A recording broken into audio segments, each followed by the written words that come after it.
is an overhang on the right. They need to be careful. Roxandich, the keeper, up the middle, keeps the legs churning, and he fought for that football. It was nearly ripped out of his hands by the edge rusher there. That was defensive end number 53, Rodney Harris, who nearly ripped that out of the arms of Roxandich, and Roxandich said, nope. From Drew Aller's coming out party in 2020 from Edina against Iggy and Eds, to Lamar Sperling's record-breaking 356-yard performance in the 2022 Division State Championship game for Hoban, Vince McKee has seen it all covering high school football. Nothing says passion like playing under those vaunted Friday night lights. Now, for the first time ever, McKee chronicles the biggest names and moments since he started on the beat in 2015 with his newest book, Ohio High School Football Warriors. It is all here, from the recent St. Ed's three-peat for Division I state championships to Massillon winning their first outright state title in 2023. Each of the nearly 150 games that he has covered is recapped in vivid detail with a warrior or warriors selected from each game. From end zone to end zone, McKee has covered every big and small school in his time on the beat. From Westlake to Wadsworth and Avon to Amherst, nothing is missed in Ohio High School Football Warriors. Pick yours up on Amazon today. Advanced Mobile IV. At Advanced Mobile IV, they bring the IV therapy right to you. Whether you're at home, in your office, or staying in a hotel, they offer IV therapy for optimal wellness and convenience. They're ready to serve whenever clients ask things like, where can I find IV vitamin therapy near me? Or how can I get an IV at home? If you just finished a hike or a workout, or maybe just need to replenish some vitamins and fluids, they have nurses happy to help. B.A. Sweetie Candy Company. The world's most famous candy company is right here in our backyard. They are located at 6770 Brook Park Road in Cleveland, and it is a candy lover's paradise. They have every candy from your childhood, so make sure to visit them today. 410 Painting. A great paint job will help double your property's worth and feel. Looks are everything when it comes to a great first impression, and Brent Thielen of 410 Painting understands that. His quality of work can be seen at every level. He's dependable, conscientious, professional, and flexible. Add-ons and changes are answered with a smile, as 410 understands your ever-changing needs. At 410 Painting, it's dedication and quality you can see. Aspen Property Services. If you want your yard to look perfect, leave it up to the pros of Aspen Property Services. Call and ask for details at 720-215-1786. They are the leaders in the landscaping industry and can help with restoration and regular maintenance. Advanced Diagnostics Auto Care and Maintenance. If you want dealership quality at a fraction of the cost, visit Advanced Diagnostics Auto Care and Maintenance at 23779 Lorraine Road in North Olmsted, and you won't be disappointed. You need a repair shop that you can trust. They know the repair process is all about customer service. How they treat their customers is just as important, if not more important, than the quality of the services they provide. They are always willing to discuss your repair needs before, during, and long after your visit. They treat you like family and won't stop until you're completely satisfied and road ready. Run some type of rule out here if they're going to pass it, but there is an overhang on the right. They need to be careful. Roxandich, the keeper, up the middle, keeps the legs churning, and he fought for that football. It was nearly ripped out of his hands by the edge rusher there. That was defensive end number 53, Rodney Harris, who nearly ripped that out of the arms of Roxandich, and Roxandich said, nope, give me that. I'm holding on to this. And reaches that arm towards the plane, broke it, and that's a touchdown and now a lead for the Blue Devils. Woo, I got chills here, Cole. This is a huge crowd here for Brunswick here tonight, and Roxandich gave them something to cheer for. Going in, a lot of people doubted Brunswick. It's an early lead. They have to stay consistent. Anytime this Cleveland Heights team has their talented players, their smart players on the field, they have a chance to win the game. They need to be a little bit more. The adrenaline stops you. They need to get back up to that pace here. First and goal from the 10-yard line. Davis bouncing it to the outside, and he's going to walk into the end zone untouched, and just like that, 4 plays, 4 runs, all carries for Marquise Davis, a guy who ran for 333 yards last week and 4 touchdowns. Did not have a big first half. It was quiet. And he shows up on the first drive right when the Tigers need him, 10-6. You know, he gets that edge. There's no one that can catch him. There needs to be someone right in front of him if they want any hopes of stopping Marquise Davis. He has that. If you're Cleveland Heights, you can use Brunswick's game against them. Still 8 minutes to go, but continue to run the ball, run the clock, and you have an opportunity for a fresh set of downs before making it into the end zone.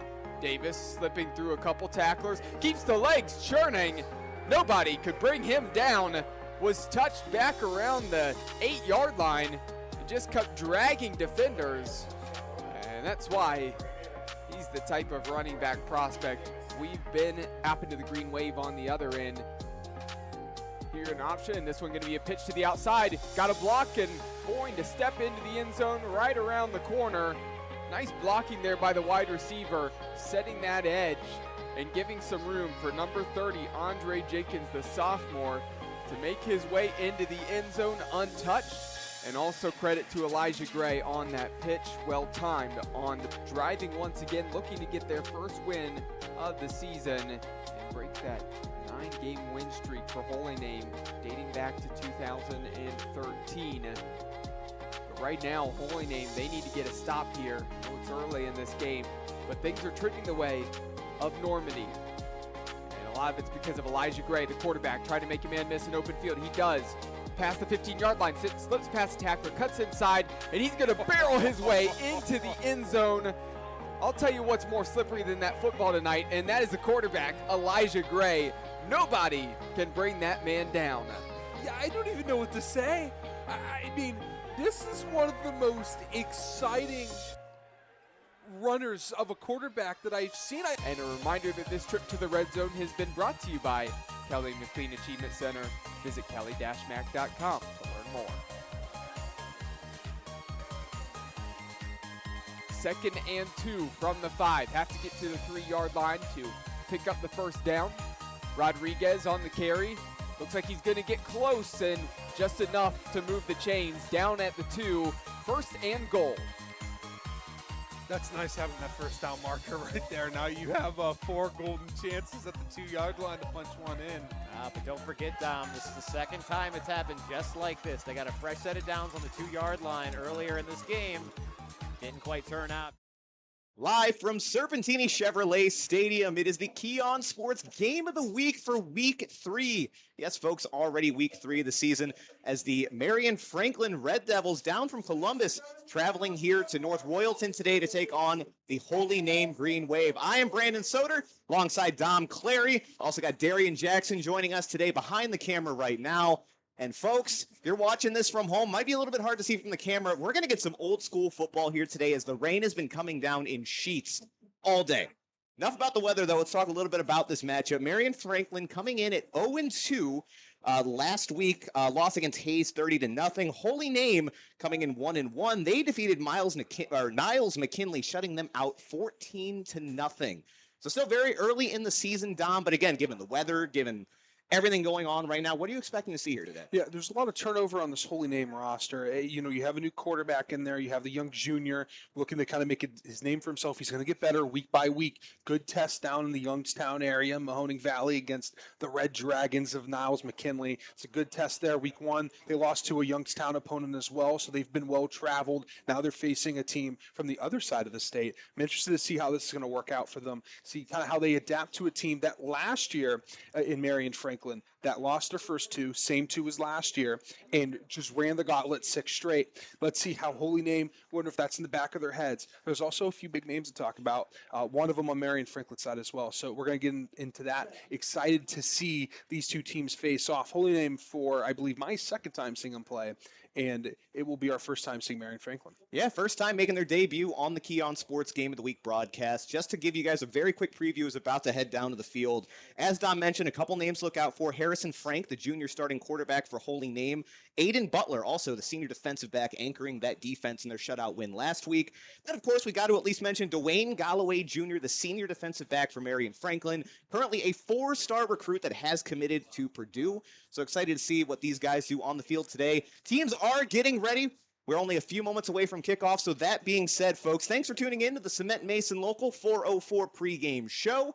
We'll be back in just a moment as these teams kick it off. From Drew Aller's coming out party in 2020 from Medina against Iggy and Ed's, to Lamar Sperling's record-breaking... Some type of rule out here if they're going to pass it, but there is an overhang on the right. They need to be careful. Brock Sandich, the keeper, up the middle, keeps the legs churning, and he fought for that football. It was nearly ripped out of his hands by the edge rusher there. That was defensive end number 53, Rodney Harris, who nearly ripped that out of the arms of Brock Sandich, and Brock Sandich said, nope, give me that, I'm holding on to this, and reaches that arm towards the plane, broke it, and that's a touchdown and now a lead for the Blue Devils. Woo, I got chills here, cool. This is a huge crowd here for Brunswick here tonight. Rock Sandich gave them something to cheer for. Going in, a lot of people doubted Brunswick. It's an early lead. They have to stay consistent. Anytime this Cleveland Heights team has their talented players, their smart players on the field, they have a chance to win the game. They need to be a little bit more. The adrenaline stops you. They need to get back up to that pace here. First and goal from the 10-yard line. Davis bouncing it to the outside, and he's going to walk into the end zone untouched, and just like that, 4 plays, 4 runs, all carries for Marquise Davis, a guy who ran for 333 yards last week and 4 touchdowns. Did not have a big first half. It was quiet, and he shows up on the first drive right when the Tigers need him, 10-6. You know, he gets that edge. There's no one that can catch him. There needs to be someone right in front of him if they want any hopes of stopping Marquise Davis. He has that. If you're Cleveland Heights, you can use Brunswick's game against them. Still 8 minutes to go, but continue to run the ball, run the clock, and you have an opportunity for a fresh set of downs before making it into the end zone. Davis slipping through a couple tacklers, keeps the legs churning. Nobody could bring him down. Was touched back around the 8-yard line and just kept dragging defenders. And that's why he's the type of running back prospect we've been. Happened to the green wave on the other end. Here an option, this one going to be a pitch to the outside. Got a block and going to step into the end zone right around the corner. Nice blocking there by the wide receiver, setting that edge and giving some room for number 30, Andre Jenkins, the sophomore, to make his way into the end zone untouched. And also credit to Elijah Gray on that pitch, well timed on driving once again, looking to get their first win of the season and break that 9-game win streak for Holy Name dating back to 2013. But right now, Holy Name, they need to get a stop here. I know it's early in this game, but things are trending the way of Normandy. And a lot of it's because of Elijah Gray, the quarterback, trying to make a man miss an open field. He does. Past the 15-yard line, slips past the tackler, cuts inside, and he's going to barrel his way into the end zone. I'll tell you what's more slippery than that football tonight, and that is the quarterback, Elijah Gray. Nobody can bring that man down. Yeah, I don't even know what to say. I mean, this is one of the most exciting runners of a quarterback that I've seen. And a reminder, Just moments away from kickoff here at Serpentini Chevrolet Stadium. Folks, you're watching the Keon Sports High School Football Game of the Week. It is week 3. We have the Marion-Franklin Red Devils who are about to kick the ball off. They're going up against the Holy Name Green Wave. Marion-Franklin to start the game off is going to be moving left to right on your screen. They are in all white uniforms. Looks like maybe brown or a red kind of helmet. Hard to tell from up here with the rain. Holy Name in their all black uniforms with that bright green helmet. Going to be nice and easy for y'all to see. And we are about to get underway. PA announcer is feeling it. Kicker's getting set up. And again, this is going to be a fun football game, folks. Still early in the season for both of these teams, but with 2 losses for Marion-Franklin, 1 for Holy Name, both of these teams really wanting a win in their favor. And it's going to be a low kick to get this game started. Fielded just about the 30-yard line. Kick was initially muffed, but the returners now got it up the near side of the field. Going to be taken down around the 45. Already seeing the rain coming in and being a factor, though, there, Dom. Yeah, on turf, the ball is going to be slick. It's not going to bounce. It's going to glide off of the blades of the turf here. It's going to be really hard. That turf's also going to stick to your hands. Your hands are going to be cold.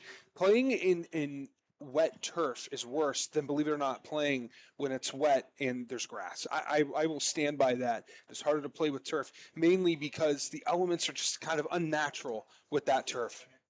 And it looks like Connor Jameson, the sophomore, actually going to get the start today at quarterback, was not their starter last week when they were in Niles. Going to start the game with a handoff, though. Running back has it, going to push forward, gain about 5 yards. Feel like we're going to see a lot of that today here, Dom. Some ground control, again, as that rain continues to pour down. Good way to start, though. Set the tone. 5-yard gain right off the rip.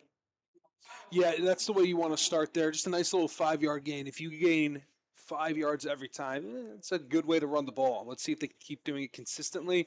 So getting the flow here, full back to the left, more of a running back built young man there.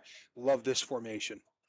2nd and 5 now for Holy Name. 3 receivers to the left, 1 far out to the right. Going to be a handoff once again. Back takes it up the field, fighting his way for that first down. He can't get brought down. My goodness, fought for every inch of that one. He got himself a first down, plus a couple of more. New set of downs now for the Green Wave. Tough, physical, aggressive run there by the young back. Maybe Xavier Rodriguez got the carry on that one, it looks like. Let's see if he's the guy that's going to do majority of the carries for him here today. Looks like he's in the backfield once again, but 2 backs lined up there again with Connor Jamison. Now 1st and 10. Going to be a handoff once again. Back brought down after a very short game, maybe only 2, and it does look like Xavier Rodriguez once again on the carry. He's been their man to start this game. Yeah, establish the run early. It sets up everything else. We talked about on the last broadcast. You can set up the run. You can set up the play action. If you can set up the play action, you're going to have the safeties scared for everything behind them. If they're worried about what's behind them, then there's a lot of room in front. It's a good thing when you can establish the run early on. 10 minutes, 20 seconds to go here in the first quarter. 2nd and 9 now. Once again, shotgun formation for Holy Name. Got a man in motion, and it's going to be a handoff to number 11. He's going to get brought down, though, after little to no gain. Nicholas Nemeth on the carry. Really had nowhere to go. It looked like Marion-Franklin sniffed that out before he really had a chance. Yeah, you had the cornerback at the top of your screen there really sniffed it out. He knew they were running, and he was committed to stopping that run. Wide receiver got to make sure he blocks there, because if he doesn't, this is going to keep on happening. And that jet sweep, that's not going to work. They have to throw here. I can't imagine them running the ball. Early 3rd and long for Holy Name. 2 receivers out to the far side, 1 to the near. Quarterback does cock back, throw. It's a short pass to the running back. Knocks one man over. He's up to the 30 before he's knocked out of bounds. That's going to be enough for the first down. Once again, Xavier Rodriguez, this time in the passing game, making it happen. New set of downs now for Holy Name. He's going to be the workhorse here today. You give him the ball, you watch him go, hitting that wheel route in perfect stride. Xavier Rodriguez, he could have a game. Also, nice little throw there for Connor Jamison. Nice when you can get one of those little rhythm throws to get things going, especially if you're the young sophomore. 1st and 10 now from the 27-yard line. It's going to be a handoff up the middle once again. Back is brought down right at the 20-yard line. It is once again Xavier Rodriguez. And do want to take this moment, folks, to let you know this trip to the Red Zone is brought to you by the Kelly McLean Achievement Center, your private tutoring, ACT prep, college consulting, and athletic recruiting resource. Going to be 2nd and 4 now when we come back. Holy Name continues the drive here early, setting the tone in the run game.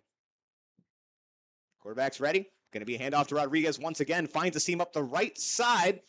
Is able to pick up about 5 yards there. Looks like that'll be good for a new set of downs. And we do have a couple of flags late on the play. Not entirely sure what the call is. Looks like Marion-Franklin having a discussion with the referee.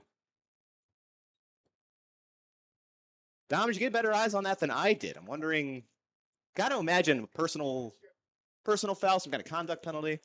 Yeah, I was actually writing down stats, so I didn't see what happened exactly.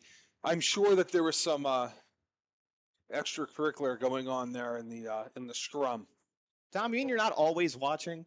You're human? What's going on here? Taking stats? I do have a third eye on top of my head that you cannot see. Wasn't looking there on that play, though. It's all right. We'll forgive you eventually here. So it does look like it's going to go against Marion-Franklin. They're going to go ahead and move those chains. So it'll be, I believe, no, not quite 1st and goal.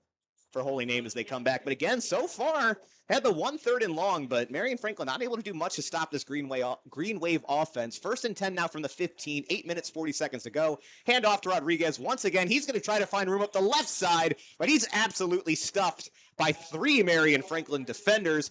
Going to get the tackle there to number 11, Devin Adams, the freshman for Marion-Franklin. Freshman making a big stop when they needed them. They're still in the red zone, but they need a lot to get here. I believe they need 12 yards here to pick up a first down. Shouldn't be any problem if you keep giving the ball to your back that you've been feeding, Xavier Rodriguez. That young man, he's been a workhorse for him. Let's see if they keep feeding him the ball in different ways. They've been creative thus far on trying to get him the ball, putting a fullback back there. They can run the triple option out of that set as well. 2nd and 12, going to be a handoff once again to Rodriguez. He bounces to the outside. He's got some daylight in front of him. Met at the corner, but he's in. Touchdown, Holy Name. It did not take Holy Name long to score. No, it did not. That run attack was everything that they wanted, needed, and desired there. Yeah, you shout to the sky there, young man. Xavier Rodriguez, heck of a drive. Give him the ball. I think, did he touch the ball every play there? Looks like it. I believe so, He touched the ball every single play, and he gets a touchdown because of it. A little swinging gate here. As they line up for the extra point attempt. And that looks like they are now going to line up for an actual kick. Little tricky. It's like Owen Pry on to kick this one for Holy Name. Let me double check that actually. Get the right number for you. Make sure the kid gets credit where it's due because that is up and it is good. And correction, that is number 6, Chase Josity. My goodness. I'm off to a rough start here. Chase Josity with the extra point there for Holy Name. Got to make sure the kicker gets some credit. But early 7-0 lead for Holy Name. A drive where he only had to throw the ball once, and he come away with 7 points. Got to feel pretty good. Oh, absolutely. When you can run gap and power concepts the way that they just ran it, that is a good way to start the game. And mind you, this is a different year for Holy Name. They're in a new conference, some unfamiliar opponents. Even the non-conference schedule is a little weird for them here to start. They have a blowout loss in week 1, good, strong game against Niles McKinley just a week ago. And now you're having a good start against another out-of-town opponent. It's a good start. Now, your defense, you got to be uphill. You got to be aggressive. You have a really talented young man that you have to worry about here for Marion-Franklin. Anytime that you go against a 4-star recruit, it's going to be tough. So let's see how they do against Galloway and company, and seeing how Franklin, if they have creative ways of giving him the ball. I'm really interested to see how they give that young man the ball. Now, as they get ready for the kickoff, just some credit for Marion-Franklin, too. You talk about new opponents for Holy Name. They are 0-2, but don't look too far into that because last year, the Marion-Franklin, rather, is 0-2. Last year also started off 0-2 to the same exact 2 teams, then rattled off 6 wins in a row before losing in the first round of the playoffs. So, again, some talent on that Marion-Franklin side, too. Interested to see how they respond as the kick is now up. It's going to be a short one. Holy Name trying to get the onside kick, take advantage of the slippery conditions. It does look like Marion-Franklin's able to secure that. They're going to start the drive at about the 35-yard line. That's a smart way to catch this team off guard. I mean, you pop that ball up, you give your guys enough time, you have that front line of runners, they're just there to hit people, man, and that's exactly what they did. They just couldn't get the recovery on the follow-up there. Now, Marion-Franklin making their way out onto the field, their offense for the first time, led by senior quarterback Kenyon Womack. As they start getting set, 7 minutes, 45 seconds to go here, still in the first quarter, folks. It looks like, they're not backing them up, they're just huddling up. Again, interested to see what we see out of this Marion-Franklin offense. Galloway initially looked like he was going out wide. What do we got here? The power eye. Here we go. Come Tom on. is thrilled. Going to be a fullback handoff to get this started. Pick up about 3 yards. Try to grab that jersey number for you, folks. That was number 3, Montavian Robinson, to open things up for Marion-Franklin. I just think I found my new favorite player. Let's see. Yeah, Montavian. 5'10", 5'10", 210, junior running back. And in a game like this, I have a feeling they're going to be calling his name quite often. Of course, as soon as I say that, they sub him out. But here we go now, going to be 2nd and 7 from the Marion-Franklin 43.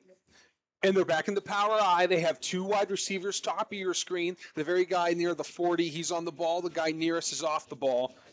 That's going to be a pitch to the outside. Oh, my goodness. He's got daylight in front of him. Dwayne Galloway on the offensive side of the ball. He's going to score the first time he touches it. Touchdown, Marion-Franklin. Creative ways to give him the ball. Just give him a little pitch. Fullback will lead the way. The offensive line, down block, down block, down block, reach.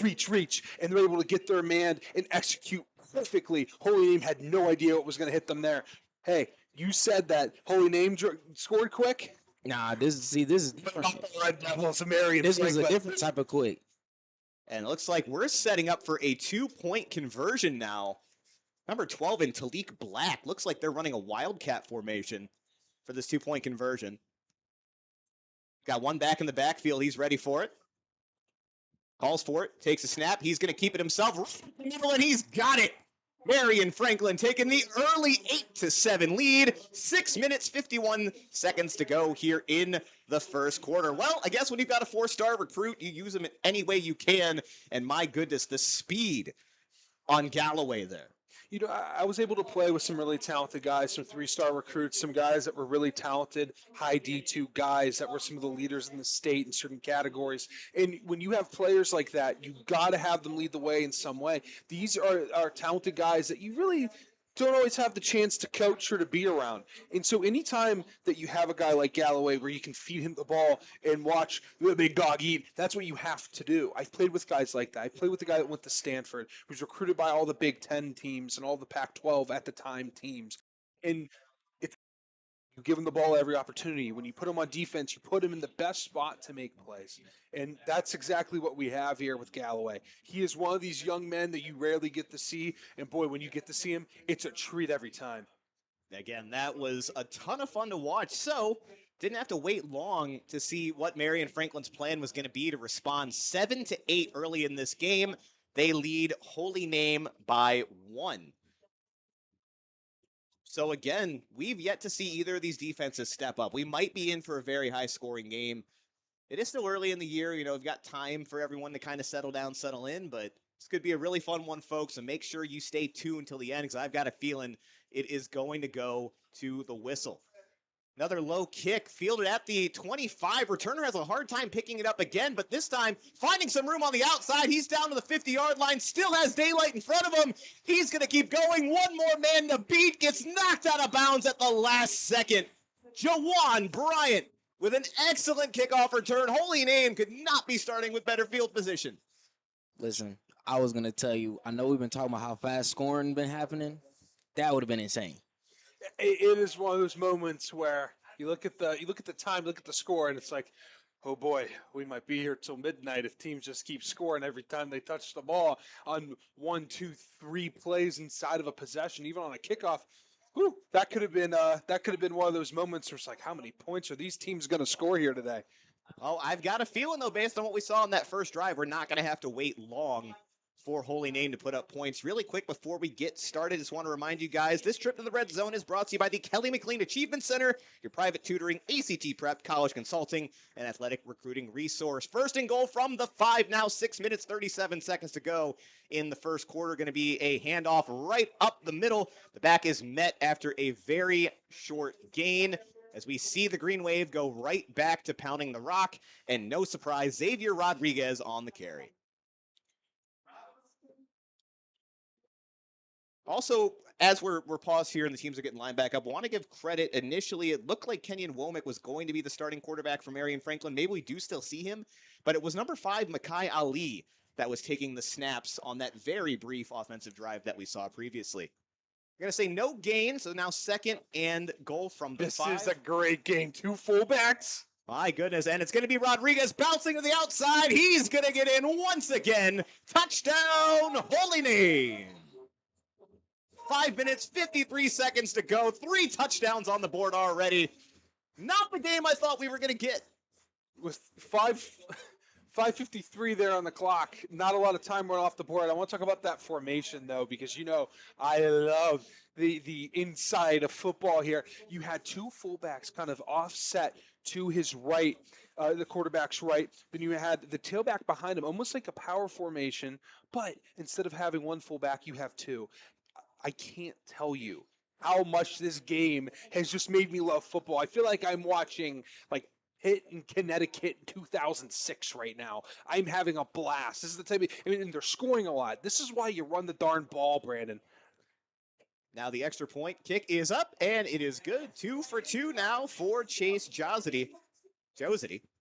I got to get the pronunciation on that. I feel like we're going to see this kick quite a bit tonight. You'll get it. Yeah, we might see him. We might see him do a little tricky onside kick here. Let's see what this young man does. But no, Dom, if I remember right, I think I texted you guys earlier when I was looking outside my window getting ready to go and saw the rain coming down in sheets. I'm like, this is going to be a Dom Clary kind of game. Oh yeah. The only thing we're missing is more kids wearing elbow pads, more kids wearing the arm guards that you wear that you put your hand in and they protect the top of your hand for some reason and the top no reason to wear them, and you got the tape to make sure it doesn't move, and the middle bar face mask. Make football. You got to improve football here by adding the middle bar face mask. I like Dan Marino at one point. I think had a middle bar face mask when he broke his nose. We need to bring the middle bar back, and we need more of the collar, the cowboy collar. Yeah, we need more neck rolls. Don't get enough of that. I remember there was a player that we really kind of fell in love with last year. Was it Brunswick? Had the linebacker with the last year, the traditional, number 8, like Brian Bosworth-esque uniform on. We still got plenty of time here, folks. 5 minutes 53 seconds to go in the first quarter, and it is 14-8 in the favor of Holy Name. A couple of tricky kickoffs so far. Holy Name had a hard time picking up their 2 returns. They tried an onside kick the last time. This time it's going to be kicked short, but fielded and initially muffed again. That ball is loose. Holy Name seems to think they have it. Waiting for the referee's call.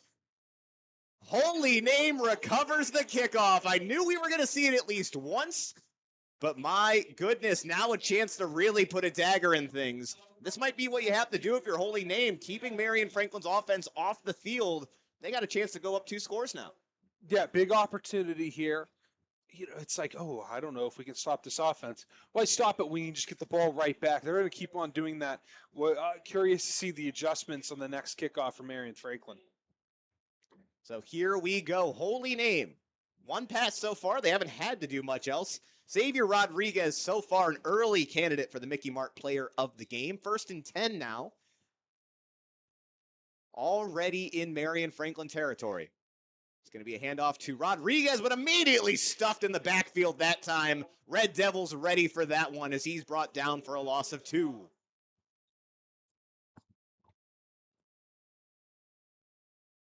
Yeah, we could actually see, and you mentioned the player of the game. Really excited to present the moose to some of the players after the game. One of our favorite traditions. I know me and you, we love going down there and presenting the moose shield. This is our Captain America shield that we're giving out. And it's love seeing their reaction because they don't know what to do with it. But surely it's an awesome thing to hand out. 2nd and 13, going to be a pass this time up the middle of the field.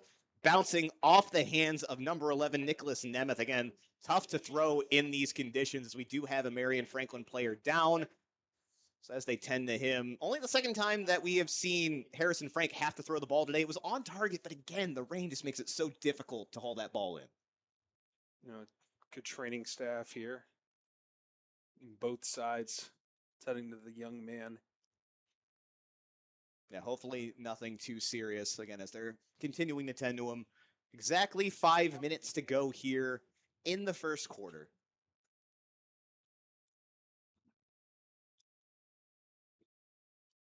And folks, as they tend to him, we're actually going to take a quick break here. We're going to throw it over to our highlights. We'll be back here in a couple of minutes. You're listening to the Key on Sports High School Football Game of the Week for Week 3. Run some type of rule out here if they're going to pass it, but there is an overhang on the right. They need to be careful. Brock Sandich, the keeper, up the middle, keeps the legs churning, and he fought for that football. It was nearly ripped out of his hands by the edge rusher there. That was defensive end number 53, Rodney Harris, who nearly ripped that out of the arms of Roxandich, and Roxandich said, nope, give me that. I'm holding on to this, and reaches that arm towards the plane, broke it, and that's a touchdown and now a lead for the Blue Devils. Woo, I got chills here. Cool. This is a huge crowd here for Brunswick here tonight. In Roxandich gave. All right, folks, we are back. This team's back out on the field. Going to be third and very long now for Holy Name. Potential passing situation again for the Green Wave. Man in motion now, coming in the backfield. Going to be a handoff, though, to Rodriguez. Makes his way up the middle of the field. He's going to pick up good 7 or 8 yards, but not nearly enough. It's going to be fourth down and manageable. Going to see what they decide to do. As of now, the offense looks like they're staying out on the field. Yeah, it's a good decision. You're in no man's land. You have a good kicker, but you may not have the leg to kick what would be just around a 45-yard field goal. In the rain, kids, too. no, in the rain, yeah. So I don't blame them. You go to a lot of Group of 5 schools, they don't have a kicker that can kick that far.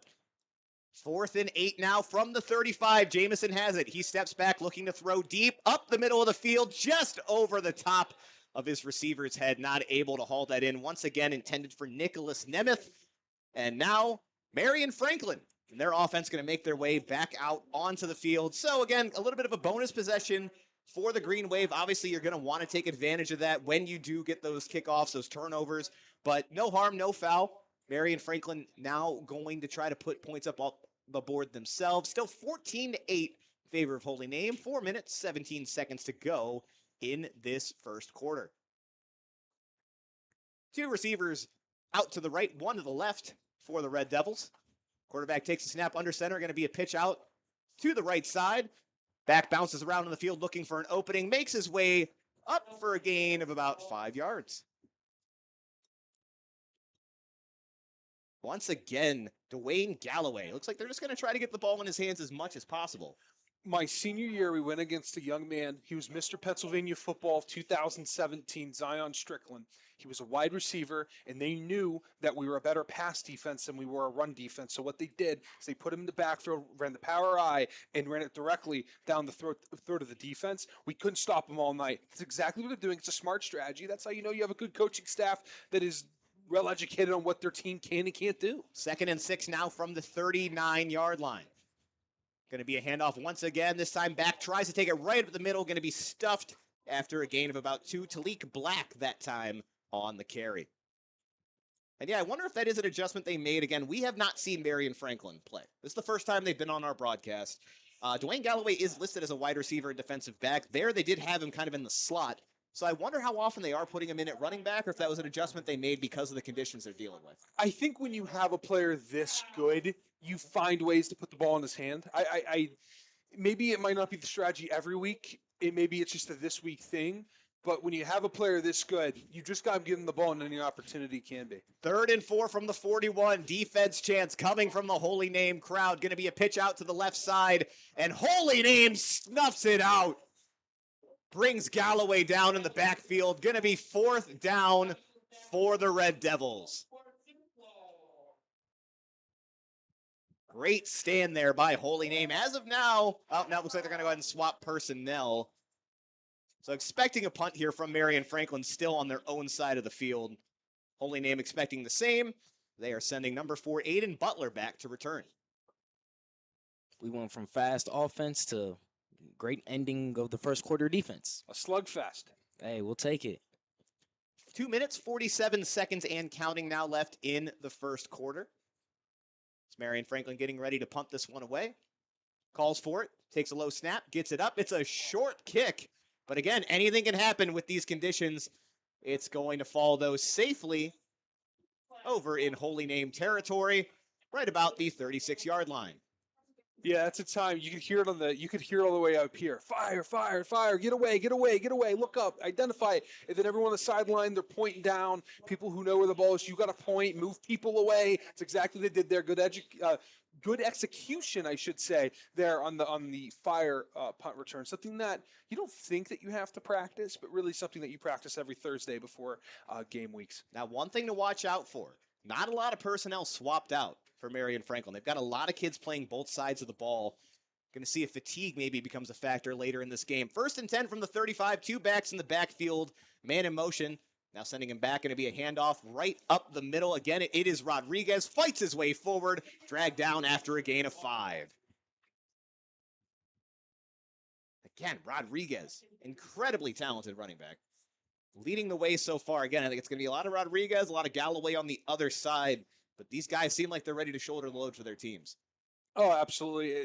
These guys, they're prepped to the point where, hey, you're a main guy. We're a running team. We're physical. We know exactly what we need to do. We're just going to keep giving you the ball over and over and over again and let our offensive line go downhill. 2nd and 5, going to be a handoff once again to Rodriguez, following his blockers, but is going to get dragged down short of that first down marker. Going to be 3rd and short as they line back up. It's Connor Jameson having a conversation with the referee. He was talking to him before that snap as well. So wondering what they're trying to get figured out down on the field, but all looks good. Jameson's got the play call now, giving it to the rest of his team. Franklin makes a couple of substitutions as well. Actually, no, 5 is coming right back out onto the field. Again, a lot of two-way guys for Marion-Franklin today. That last play was a little counter, love counter. You have the guard pulling, kicking out, and then you have the tight end going right upfield as he's pulling as well, following the guard, goes uphill, trying to get the linebacker. Weren't able to make a lot of movement there on the double teams that you have with your tackle and guard and center and guard. Got to do a little bit better in that department, but the pulling looked good for Holy Name. Minute 15 to go in the first, and that ball is snapped over top of the quarterback's shoulder. Excellent job there by Connor Jameson, able to fall on top of that. That's 4th down, though. Marion-Franklin going to get the ball back and should be relatively decent field position. As Holy Name not really able to get much going on that drive. Now we got a minute and counting left before we wrap up quarter number 1. That's what the water will do to you. Yeah, that was, again, I feel like we're going to get that a couple times tonight, especially running a shotgun formation all the time like Holy Name does. That's where I think Franklin's going to have a little bit of advantage running that more of a single back look. Or as, what did you call it, Dom? I don't want to butcher this. You were really excited when you saw the offensive formation for Marion-Franklin the first time. Oh, the old power eye. Yeah. Now the punt is up, and once again, If it hit him, he can grab the ball, even if he fumbles it. Did it hit him? I don't think it did. I think it came just short because nobody else really reacted. I thought the same thing at first, but once again, a fire drill. Nobody going anywhere near that ball. Marion-Franklin, they're going to have 27 seconds to work with before the first quarter ends, before they have to flip sides of the field, and they're going to start this on the 43-yard line, knocking on the door of Holy Name territory. Now, so mind you, the rule that I'm talking about, that the punt team, if it hits you, what happens is that the ball becomes alive, I should say. So that means that Marion-Franklin can pick up the ball, and if they fumble it, Holy Name cannot advance it. If Holy Name were then to touch the ball after Marion-Franklin were to drop it after Holy Name touched it originally, then the ball would be dead. This is why we have Dom here, folks. 1st and 10 from the 30. It's going to be a handoff up the gut once again. Nice little power run, gain of about 7 yards there for the Red Devils. And looked like number 23 on the carry that time, Yazwan Bidding. See, they might just let the clock run out here, about 10 seconds and counting. And that's going to be the last play of the first quarter, folks, and an exciting one so far here. Holy Name hosting Marion-Franklin. Your score heading into the second quarter, the Marion-Franklin Red Devils 8, the Holy Name Green Wave 14. We'll be right back after these messages. This week's Key on Sports Game of the Week is brought to you by Balance Approach. Balance Approach focuses on helping businesses think strategically, develop the people on their team, build and deliver a superior client experience, and plan for the future. They also specialize in working with individuals new to sales and leadership roles within an organization to help develop their skill set and effectiveness as a leader. Get unstuck for good. Carl's Transport LLC. If you need a reliable lift in a vehicle that's safe, clean, and comfortable, then your first and only call needs to be to Carl at Carl's Transport. He's the leader in the mobile transportation business. You can reach him at 440-829-2287 for all your transportation needs.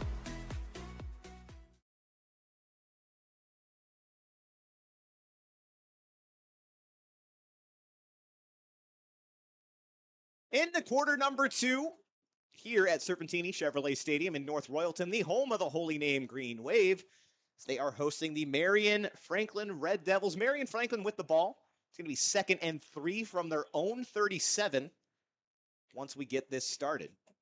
2 receivers to the right, 1 to the left, 2 backs in the backfield once again. Single back. Going to be a handoff. Running back's going to get it past the first down marker. Not much more, but got what he needed. New set of downs for the Red Devils. Not a pass yet here for Marion-Franklin. Been running the ball consistently. I'm sure that they're going to continue that. Montavian Robinson, the ball carrier that time. Again, Dom, we'll have to take a look at it once we have all the stats at the end of the game, but it feels like they're really spreading the rock around despite not having a pass recorded yet. And it should also be noted, Makai Ali, the player that is starting under center today, is listed as a wide receiver as well. So I've got a feeling we're going to see a lot of that, a lot of creativity from Marion-Franklin. 1st and 10 from the 41 now. 11 minutes, 30 seconds and counting. And going to be a run up the middle. Running back bounces off, tries to make something happen in the backfield, but Holy Name able to sniff that out and drop him for a huge loss. That was number 12, Talik Black. Did what he could. Was initially stuffed on his attempt trying to come up the middle, getting find a hole in the line. But again, once he bounced into the backfield, just too late, those defensive backs kind of made their way up for the Green Wave. Yeah, you get stuff like that. Sometimes there's nowhere to go. You just got to try to dive forward and see if you can gain a yard or two and make 3rd down more manageable. Did quite the opposite there. 15 yards to gain. 2nd and 15, going to be a pitch to number 1, Dwayne Galloway, but he's not able to find any openings at all and just struts out of bounds there for a huge loss. It's going to set up 3rd and incredibly long now for the Red Devils. Yeah, not what you want there in third down. Maybe if you can get going on the pitch a little bit, you can gain some yards. Not the case here. So now if you are Marion-Franklin, we haven't seen him throw the ball yet, so we don't really know much about this quarterback's arm. In 3rd and what's going to be 26. The offense is out in the field. Do you try to just run the ball? I thought it was 4th down there, so that's my mistake there.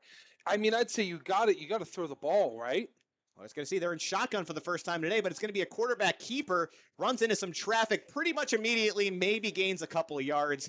Not going to be nearly enough, though, for the Red Devils.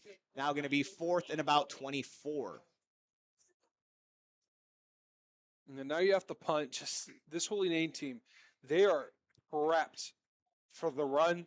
Did a good job there. The big fellas up front really holding things down on the line of scrimmage there for the Green Wave. And again, good job settling in, especially when you're going up against a recruit that you've probably been hearing about all week in Dwayne Galloway. To give up a huge play to him immediately, give up the 7 points, to then settle in and force 2 defensive possessions back to you. It's got to feel good for Holy Name. They're really controlling this as they nearly block that punt.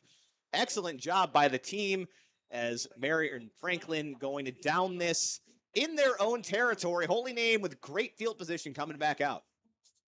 Opportunity really extend the lead here above just 1 score. They had an opportunity previously, just couldn't execute on a consistent basis on that drive. So right now, they got to see if they can get going on offense. But right now, one of the biggest keys is, seems like the rain slowed down. It's hard for you, the viewer, to tell, but it seems like the rain's really slowed down. I can't see it from up here any longer. They need to find a way to drive the footballs right now, especially Holy Name here. Now going to be 1st and 10 from the Marion-Franklin 40. Shotgun formation again for Callaway. He's going to drop back to throw this time. Has a man up the middle of the field. Brought down at about the 29-yard line. Put that ball right on the money. Number 4, Aiden Butler hauling that one in. Good execution there. That was about a 10-yard out route there for Butler. Good execution on the pass. Good execution on the catch. Good job there for Holy Name. They're proving that they can pass here if they need to. And Connor Jameson has been on target when he's needed to be so far. 9 minutes, 30 seconds to go here in the half. Going to send a man up to the line. 1 back in the backfield. He's going to fake the run, throw a quick little screen pass once again to Aiden Butler. He's got a gain of about 5, but we've got a flag on the field. Yeah, so I caught what I was able to see that one there. So Connor Jameson, he got hit after the play, so they're going to gain some yards there. Threw the ball, got hit like 3 seconds after, really, really late there. Yep, they're going to call it on Marion-Franklin, and that's frustrating. That was a quick pass, so they were able to, the Red Devils able to get some pressure there. Credit to Connor Jameson staying up in the pocket, making that throw. And again, like we said, he hasn't been called to throw the ball a lot. It was tougher earlier when the rain was coming down a little bit more, overthrew a couple of his receivers, but he seems dialed in to start this drive. We haven't seen them run the ball quite yet, and Marion-Franklin seems a little bit caught off guard. Yeah, so this is smart play calling here. So Marion-Franklin are obviously going to load the box, don't really have a high safety. They're trying to prevent the run, right? Look at all those linebackers in the box. Only 3 down linemen, but look at all those linebackers. So after the penalty, 1st and 10 from the 12-yard line, going to be a handoff now this time. Back's got some room, but he's going to be stopped a couple yards short of pay dirt. That was number 7, Xavier Rodriguez. Before I throw it to Dom, just want to remind everybody, Strip to the Red Zone is brought to you by the Kelly McLean Achievement Center, your private tutoring, ACT prep, college consulting, and athletic recruiting resource. Hey, we're going to see a Wildcat here. All Or right. a different quarterback. Dom's calling his shot. Connor Jameson, no, he's on the sideline. All right. He's not even in the game right now. Let's see what happens. Bunch formation here. My goodness, this looks like a power run for sure. And it's going to be to Rodriguez. Bounces to the outside, untouched. Touchdown, holy name. 3rd touchdown of the day already for Xavier Rodriguez. Something tells me we're not done calling his name. No, that's certainly true. This player wants to be on the all-grit team. Any team that we cover, every player on that roster that we see will be eligible. So if you have a player that you're a fan of, or is your kid or your nephew or a friend, whatever, put his name in there. I'll watch the tape. We'll watch the tape of him and see if he is truly all grit material. If he's a player that you want in the metaphorical trench in you or with you in a football game, and he could be one of them, Brandon. Chase Josety back on to attempt the extra point. Left-footed kicker, by the way. Just caught that. We do have a flag on the field. Let's see what the call is here. Looks like Holy Name might be backing up. A little bit of discussion. And actually, it is going to be offsides on Marion-Franklin. Looks like that'll be implemented on the kickoff. Everyone stays in formation. We're going to try that again. Chase Josety. Ready for it. Snap is down. Kick is up. And it is good. Right down the middle. And folks, just want to remind you, make sure you stick around for the Cement Mason Local 404 Union Halftime Show, as our very own Dom Clary will take you through all of the Northeast Ohio high school football action from tonight. If you're impatient, if you want to see what's going on, now's a good time to get on KeyonSports.com. Take a look for our scoreboard article. Folks, I'm telling you, there are other media outlets that do, score updates throughout the night. It's tough, right? Not everyone's going to stay updated all the time. Not everyone's going to have all the games. We are the most comprehensive coverage team in Northeast Ohio. So if you go on our website, KeyonSports.com, at halftime to check that article, also check our recaps tonight and tomorrow morning. We are your one-stop shop for anything and everything Northeast Ohio high school football. So it looked like it's going to be a little bit of a shootout. Has started to go in one direction. Holy Name now holds a 21-8 lead over Marion-Franklin. 8 minutes, 32 seconds to go here in the first half. Darian, want to bring you in so far. I mean, what have your observations been? It looked like for the second week in a row, we thought we were going to get a crazy kind of shootout kind of game back and forth, and now teams have really settled in. We're seeing true colors a little bit. How do you see this kind of playing out going forward? Honestly, I still see this being a very close game. The weather just now started slowing up. We got no more rain now. We don't want to use that as a huge excuse, but this gives the opposing teams opportunities to pass the ball. We've been seeing the run game, and honestly, it's been working for both teams. But now that it is now 21-8, Holy Name has been able to take advantage. The weather stopped when it was their turn. Next thing you know, we see a couple passes. I think we're going to see something here for Marion-Franklin. So kickoff is up and away for the first time. Get one that's going to boom out of the back of the end zone as the conditions have cleared up, like Dom and Darian mentioned. So yeah, with the rain settling down, at least from what we've seen so far, I think that definitely benefits Holy Name. I mean, Connor Jameson has looked good, especially on that last drive, to really kind of carry the ball down the field. We've yet to see Marion-Franklin throw the ball. It doesn't seem like it was really part of the game plan. But again, we'll see how they adjust. They still have some dangerous weapons back there, and would not surprise me if this is a one-score game by the time we're done with this drive. Yeah, Marion-Franklin has the opportunity to be a boomer bust team when in terms of offense. They can make up for all their mistakes in just one play, and they really rotate their players around. I mean, it seems like we have a different quarterback in, or different running back in, or different people at wide receiver, as they're trying to figure out what the formation is. Yeah, speaking of shotgun formation, something we haven't seen a lot of tonight. Ali's going to throw it. It's going to be a quick little halfback screen, and the back's going to find no room to really work. Maybe picks up a yard on the play. Credits number 12, Talik Black, on the reception. So interesting seeing how they're adjusting now that the rain has stopped. That's the second time in a row we've seen them throw out that shotgun formation. Well, I have it as their first pass of the game. I believe the last time they were in shotgun, they ran. It was a quarterback run, yeah. They ran, It was a design run. yeah, they ran a quarterback power. Let's see if they keep this up. Oh, Yeah, looks like they're coming back to it. They seem like they're really struggling to get lined up. 3 receivers out to the right, 2 to the left now. Quarterback Ali all by himself in the backfield, and he's going to lose that snap. Falls on top of it right around the 3-yard line. That is going to hurt, though. Is now going to be 3rd and very long once again for the Red Devils. Yeah, about a loss of 16 there. Not what you want to see. Was not ready for the snap. The center was ready to snap it, that's for sure. They can't make that mistake now. No, not at all. Like you said, you're right, Dom. This team looks a little discombobulated. It seems like, this is just my theory, they thought the weather was going to continue, and this rain may come back. They were really ready to just make this a ground and pound type game, but now that they're kind of forced to throw the ball a little bit more, seems like they're struggling to really get settled in. But this is a big one. 3rd and 25 from their own 5-yard line. One running back in the backfield with Makai Ali. He's going to keep it himself, running up the near side of the field. Kind of jumps to try to pick up some extra yardage. Brought down at the 15. Solid gain, but nowhere near enough for the first down. It's just common mistakes. Just common mistakes that put them in that position. It's almost as if they haven't.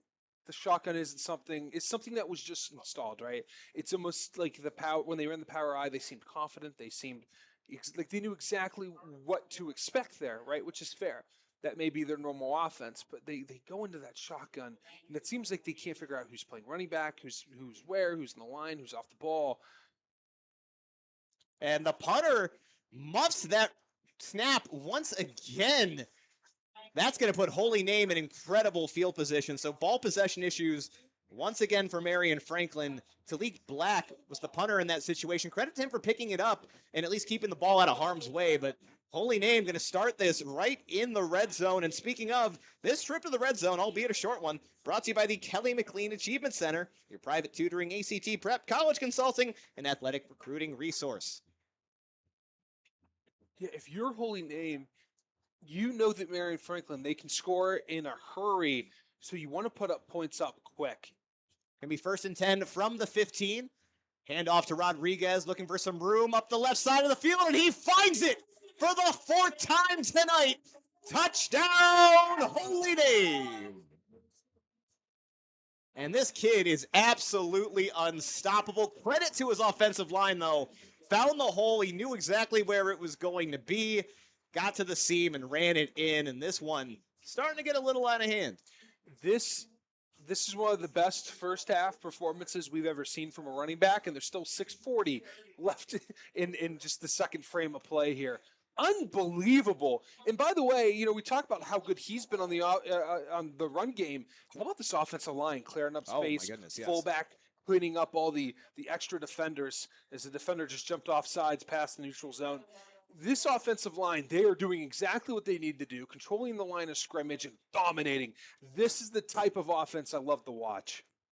And again, second time in a row, we've had a penalty on the extra point going against the Red Devils. Shows that he's going to try once again. And the defender jumped again early. So now, Dom, this isn't something we see often. Obviously, this is implemented on the kickoff. Here's the thing. I understand he's trying to jump. He's not even on the rush side. The rush side is on the other side, and he's trying to jump it. If he tries to jump, he's going to get hurt. And so I don't know what he's Both sides are rushing, and they hit the kicker. Third time's the charm as Joe City goes down, but puts it through the uprights anyway. Perfect 4 for 4 on the night so far.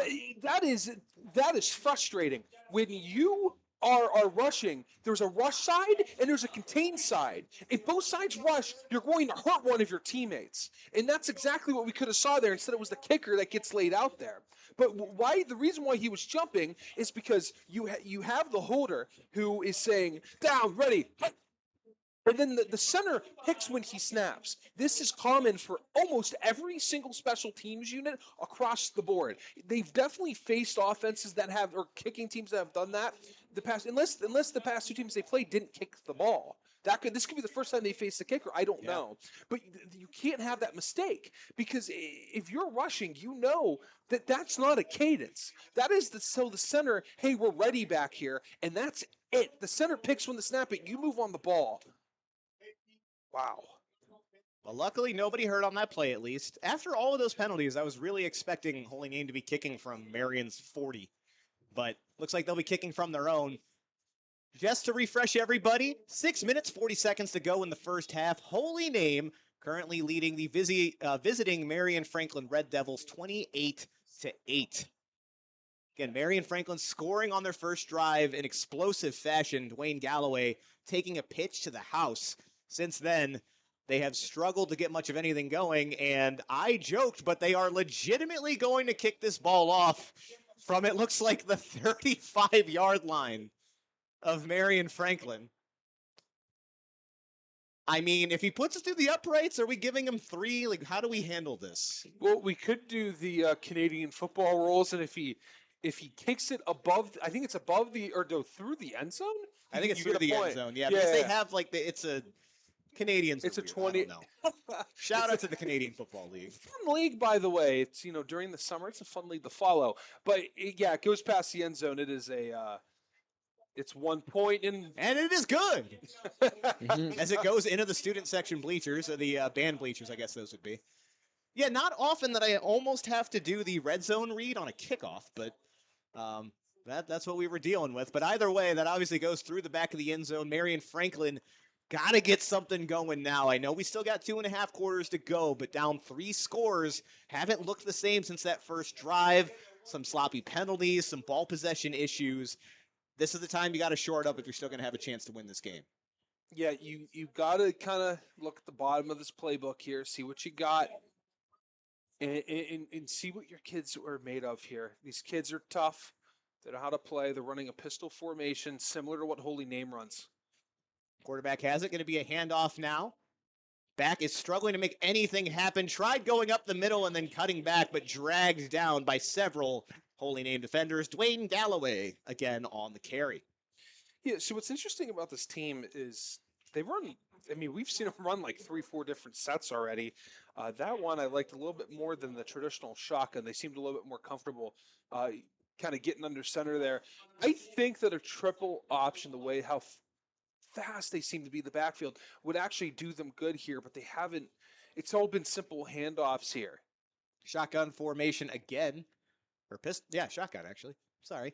2nd and 13 from the 17-yard line. Quarterback has it. Going to be a quick screen, but overthrows his man on the right side.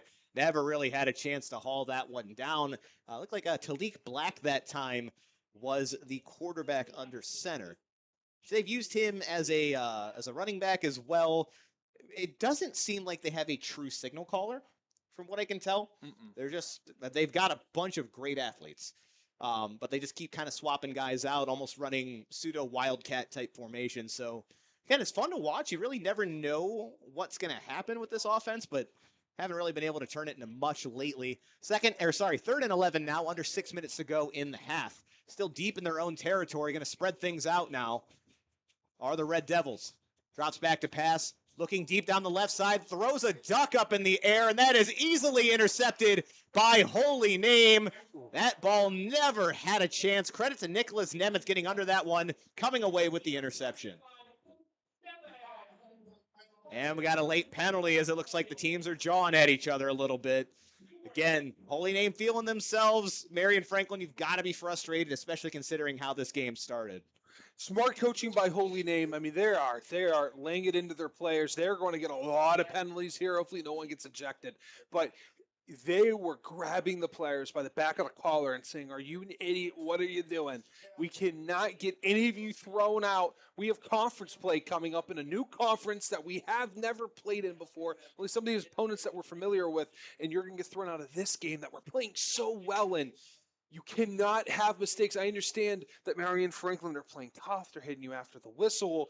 I mean, they're physical, but you just cannot make these mistakes. And they're gonna have a good talking to some of the guys doing the extracurricular after the play. Very smart coaching. I believe the players were given warnings because I've gotten this talking to a few times when I played. Definitely giving them a warning. Hopefully none of these guys were thrown out. Yeah, he's huddling everybody up now. Again, credit to Holy Name for calming the situation down. Definitely could have been worse. And again, I know we talked about it. Marion-Franklin's struggling. I don't know if they swapped any of their personnel. These are the same guys out there again and again. This has got to be taxing. Wow, this is going to move them back a lot. Yeah. Still going to be in great field position to start, but they were damn near in the red zone. That is going to push them back maybe past the 50-yard line. Yeah, they're still going. My goodness. Had to have been a couple of calls on that because they are marching them way back. Looks like all the way to about the 40-yard line. They're back in their own territory. That hurts. Obviously, in a game like this, you're up 3 scores. It could hurt worse, but still not something you want to see from Holy Name. You felt good so far. Your offense and your defense are both in sync. Team's playing great. You want to play a clean game. Don't let these guys get in your head. You're dominating them on the field right now. Just don't do anything dumb at this point. I think is the easiest way to go about it. This is a great opportunity for Marion-Franklin. Right now, they have to. I mean, again, they were knocking on the door, putting up 7 again quick, but now going to have to travel 60 yards to get in the end zone. 1st and 10 from their own 40. It's going to be a handoff to the back, try to make his way up the right side of the field, picks up about 4 yards. That was Javon Miles Jr., the sophomore on that carry. I like that, giving some different guys looks, throwing in some different backs there, giving your young tailback a rest. Don't mind that decision at all. And again, it seems like from the running back position, there's a lot of talent on this Holy Name team. Again, in the recap from last week, Rodriguez wasn't even talked about a lot. It was Javon Miles that really kind of led the way and pounded the rock for Holy Name in a 14-0 kind of rock fight that they had against Niles. I like that, a rock fight. That's exactly what it was. Not what we're seeing here today. 5 minutes to go in the first half. 2nd and 7 now for Holy Name. Going to be a handoff once again. The back has it, looking for some room up the right side, chugging himself along. Going to be brought down after a short gain. Going to be 3rd with about 2 to go there. I like the play action that they're doing there, and yeah, I like the play action that they do there. I almost can't tell if Connor Jameson has the ball or not. He does a really good job. He does, yes. Yeah, he does a really good job of only playing. Yeah, the play action there of showing that he has the ball. Reality, he hands the ball off. Pretty much every play, any run that they do, like he's trying to sell it. He's done a great job with that. 3rd and 2 to go. Jameson's actually going to throw it, rolls out to the left side, looking for some space, has it back at the marker, bounces around, makes a couple guys miss, still fighting his way forward, flips forward for an extra gain of about 3 or 4 yards. That'll be a first down for Holy Name. Looks like number 4, Aiden Butler on that reception. Good yards after the catch as well. He caught the last team's reception as well. Tough, physical young man, not the tallest kid in the group, but boy, he'll lower his shoulder and he will be physical. He'll gain another yard or 2 or 3 or 4. That kid's tough. Yeah, and he looks short from up here, 5'9", 160, but man, he does not run like it, like you said. Good. He runs like the Tasmanian Devil would play if he played football. I believe it. Again, flipped over at the end of that play too. It looks like they're actually calling a penalty on Marion-Franklin. Yeah, I believe it was a face mask. He was thrown down awkwardly. I'm going to assume it's a face mask. He's back out there in the slot though, so it looks like he's okay. Going to be 1st and 10 now from the 29-yard line. 2 receivers to the left, man in motion now for Holy Name. Going to be a pass again, looking deep down the right side of the field. He has a man in the end zone, and it's deflected away at the last second by Marion-Franklin. trying to get a number on that defensive back, as that man deserves some credit. Excellent job getting a hand up there and breaking up that pass. I like that, trying a deep shot there in the end zone, but good job there by Marion-Franklin, not playing the run too much, but making sure your quarterbacks are aware, making a big-time play. They needed it here. He can throw the ball. He can. That was, again, a dart intended for Juwan Bryant, and credit to Leak Black. We've called his name a few times at quarterback, at running back, at punter, and now defensive back. Great pass breakup again. 2nd and 10 now, 3 minutes, 49 seconds to go in the half. And we're going to get a stoppage in play. A flag was thrown. Looks like going to be a false start on Holy Name. So it's interesting, like, you're up 3 scores. Generally, you wouldn't want to be pouring it on, quote unquote, by passing the ball, but it looks like they're really trying to work out Connor Jamison as much as they can, see what this kid's got. I got to say, I'm impressed so far. Yeah, I will say the only kind of, I don't call it a complaint, he drops really quick into it. His steps go by quick, and that can be a good thing on some timing routes. Again, you have some one-step slant, one-step bubble screen, one-step drops. But usually these are 3 5-step drops, and he is quick through them. It's going to set up 2nd and 15. Running back's got it. He's going to get all the way close to the marker, stopped about a yard short. Gain of 14 on the play. Tell me if I'm wrong here, Dom. Looked like Cameron Mullins was the carrier on that one. And they got all their guys kind of clustered in the middle. Javon Miles Jr. once again, number 9. Right. Thank you. Dom with the assist. 3rd and 3 now. So marked him 3 yards short on that. He's been their main ball carrier here this possession. 2 backs in the backfield, 1 receiver far out to the left, 2 to the right. Jamison's ready for it, calls for the snap. And it will be a handoff. Back's got the first down and more. Stumbles his way forward for about an extra 10 yards there. Credit to the back for being able to keep his footing. Javon Miles Jr. once again. Again, it's like Xavier Rodriguez never left the game. They plug in somebody else. This offense just keeps on chugging. And it seems like they've benched their main back here. Xavier Rodriguez, for now, not seen him out there. Okay, he's already got 4 touchdowns. I don't know how much you really want more from him. 2 receivers to the left, 1 out to the right, 2 backs in the backfield again. 1st and goal from the 7. We're going to get a stoppage in play. Looks like going to be a timeout for Miles. Geez. Timeout for Marion-Franklin. I want to take this moment, folks, to remind you that this trip to the Red Zone is brought to you by the Kelly McLean Achievement Center, private tutoring, ACT prep, college consulting, and athletic recruiting resource. Also, make sure as we start to wrap up this first half, you stick around for the Cement Mason Local 404 Union halftime show, where our very own Dom Clary will take you around Northeast Ohio high school football, get you all the updates to the important games around the state. Again, rain's starting to pick back up. If anything, I think that favors Marion-Franklin because they had some success running the ball earlier. They've struggled to really get their passing game established at this point. Holy Name has really shown that they can move the ball however they need to. Though, again, Marion-Franklin coming up big in a couple of spots so far. Again, a great pass breakup from Talik Black earlier in this drive. Teams making their way back out onto the field. 2 minutes, 39 seconds to go. Here in the first half, you're listening to the Keon Sports High School Football Game of the Week. Marion-Franklin currently trailing Holy Name 28-8. Quick snap, back's got it, tries to bounce to the outside, comes back in looking for a hole, but he is met after a gain of about 3 yards. Still Javon Miles Jr. getting the workload at running back. And not for long, Xavier Rodriguez back in the game. Yeah, gave him a nice little breather, let him stretch out the muscles, go get a Jamba Juice, whatever you got to do. You've earned it, buddy. Get a hot dog. Hey, you got 4 touchdowns. If I'm the coach, I'm letting you do whatever you want. Is number 5 pending right now? And it's going to be tried to go off for a quick snap, but we got another time out for Marion-Franklin. And when we come back, it'll be second and goal from the 5-yard line. So I'm curious. So they throw in Harrison Frank, the guy that we assumed was quarterback. He's a quarterback, wide receiver, defensive back. He wears a lot of hats for this team. I'm curious why they put him in these positions here. They might think he can run a little bit more. Maybe he's a little bit more durable. They might like him to do like a boot and have him run out and try to dive for the pylon. I'm very curious here. If there's a chance to do a little tricky play here, this is the time to do it with the timeout called. Rain's starting to hit. Can't really see. There's sweat everywhere. There's rain everywhere. You feel blind out there when the rain's coming down, especially at a weird angle the way it's coming down. Oh, I got to imagine. I mean, both of us have worn football helmets. It's hard enough to see out of these damn things. Yeah, rain on top of it.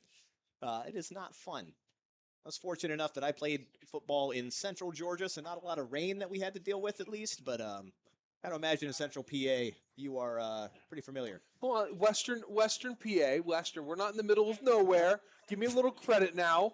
Oh, 2nd and 5. Looks like a power formation. Back's going to keep it. Runs to the outside.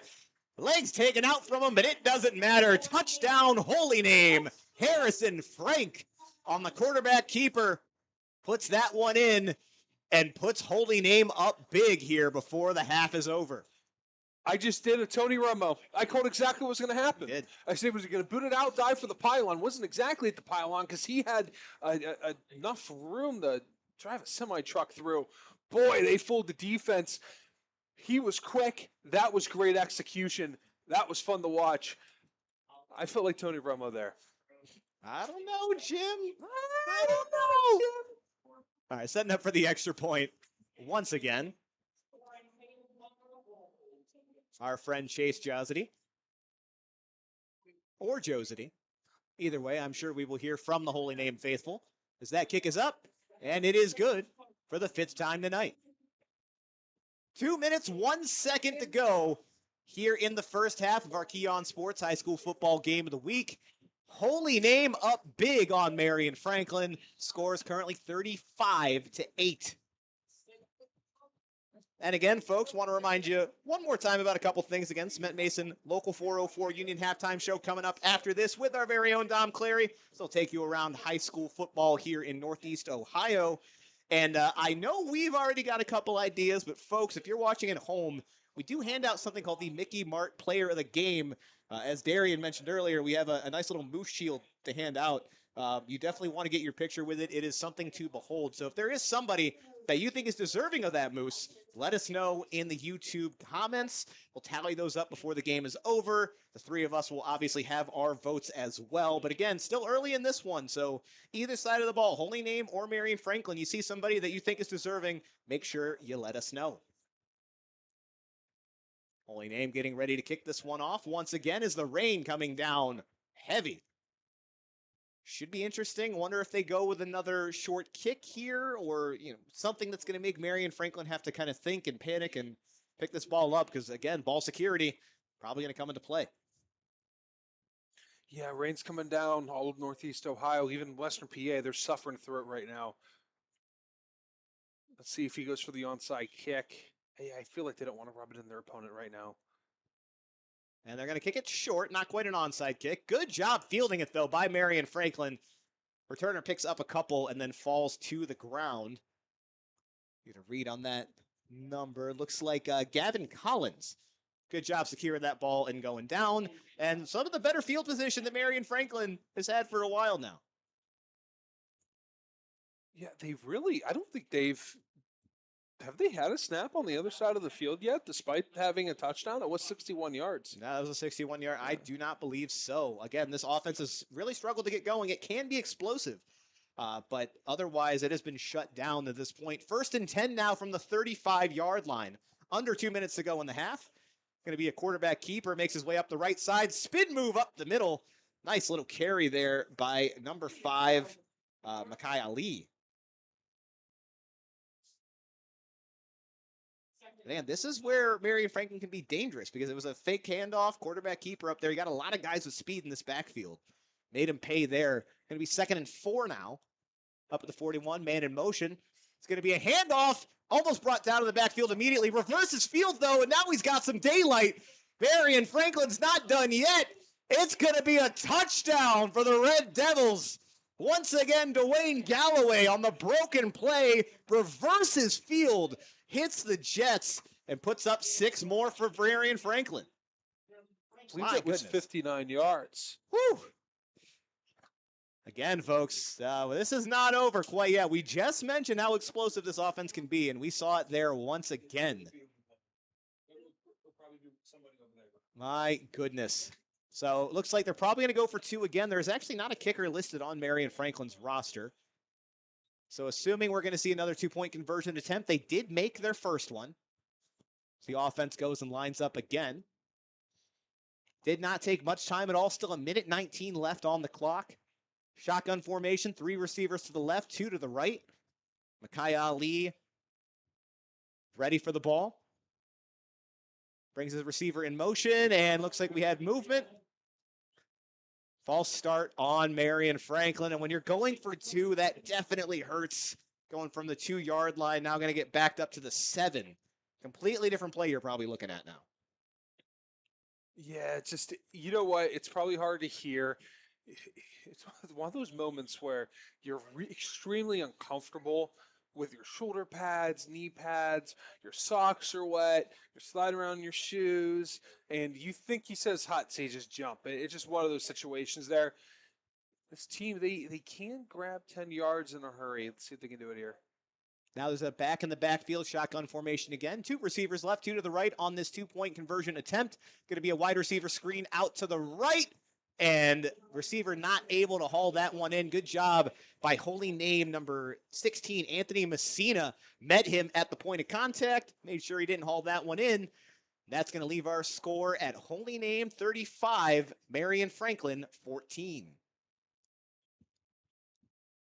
So still a little time for Holy Name, about 1:19 left on the clock that they're going to get the ball with. So again, rain pouring down harder than it even was maybe to start this game. We've got the big lead. We've seen Holy Name kind of sling the ball around when they need to. Do you expect them to try to push here and put more points up before the half's over?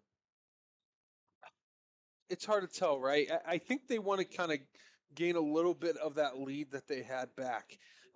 I think it's just one of those things where it's like, we had the lead, we lost the kind of the little bit of momentum we have after that big touchdown. We know we can get it back. Let's try to add another one on the board. Again, I think if they lose some yardage, that'll mark the end of it, and they'll just run the clock out. But I would, 1:19, you had no problem moving the ball down the field. I say let that ball fly. Let's go for it. So let's see what happens. Marion-Franklin getting ready for the kickoff. Despite no kicker actually listed, number 13, A.J. Glover, the freshman, has been handling the kicking duties tonight. So he gets ready to boot another one away. At 2 men deep for Holy Name, ready to return this. So the referee moves out of the way, and we are ready to go. Rain coming down hard and sideways right now as it's a short kick, hoping it bounces off a Holy Name player, but it looks like they do a good job of recovering it right before the ball rolls out of bounds. So going to be another short field for the Holy Name with now 1:17 to go. Definitely, again, it's not an unmanageable field if they want to try to put up more points before we're done here, as they're going to get this started right about the 45-yard line. And only 55 yards to go. Holy Name can do it the way that they've been playing today. It might be hard with the rain. See, the rain makes me think that they're just going to call it a day, but why not let the ball fly? And it looks like everyone's clustered up. They're just going to take a knee and send this one to half. Understandable. And we've got a stoppage in play. Marion-Franklin obviously not ready for the quarterback kneel. I have no other explanation for that, as the rest of our broadcast team is also stunned. I mean, what adjustments do you make? Well, you have 3 timeouts in a half. They've used 2 of them already. All right. Well, that was the 3rd one. Only. I mean, you can't bring them with you. I guess. There's only 1 minute left. Yeah. A little over a minute. Why not just burn it? I guess. I mean, the funny build thing character, is that make the guy stand out in the rain. It doesn't stop anything. Build character. That's a good one. That's a great explanation. That's the only one I can come up with. Now, if anything, and I don't think they do it considering the score, but if Holy Name now comes out and just slings it after that, that'd be my move. But Might that's as why well. I'm not coaching. We've seen them score with less time already, And, so same formation, it looks like. And no, they are going to hand the ball off. It's going to be a run right up the gut. And he's got room. It's Xavier Rodriguez once again up the sideline. Knocked out around the 10-yard line. Flag on the play as well. Oh, my goodness. And that comes back to bite Marion-Franklin. that took 10 seconds. That was almost a score. 43-yard rush there. Let's see who this is on. That looked like there was some jawing at the end It of was that a play horse again. collar. All right, so that's just going to go in the favor of Holy Name now. Well into the red zone. And speaking of, this trip to the red zone brought to you by the Kelly McLean Achievement Center, private tutoring, ACT prep, college consulting, and athletic recruiting resource. Make sure you visit Kelly Mack today. And man, she is getting her money's worth today as this Holy Name offense once again driving already 35 points in the first half. Looks like it's going to be another rush, first and goal. Xavier Rodriguez has it, looking for the outside, and for the 5th time this half, Xavier Rodriguez marches it in for the touchdown. Holy Name up big here in North Royalton. I think something about the rain enhances Holy Name's execution. For some reason, when it started raining, their run game has been phenomenal. Oh, yeah. Well, so I have an explanation for that. So their mascot is the green wave. And if you look at the rain, it almost looks like there's a wave coming in from the side. And if you squint, it's a hint of green out there. The green wave is calling here at North Royalton. That's the best explanation I have. So the mascot is the rain, is what I'm hearing. Yeah, you can say that. That is a great hypothesis. I feel like I was explaining a turducken. We'll get an intern on the research for that at halftime. We'll let you guys know if the rain is in fact the Holy Name mascot. Well, actually, you can actually see it in the broadcast. If you look real close, you can see the wind of the rain pushing in favor of Holy Name.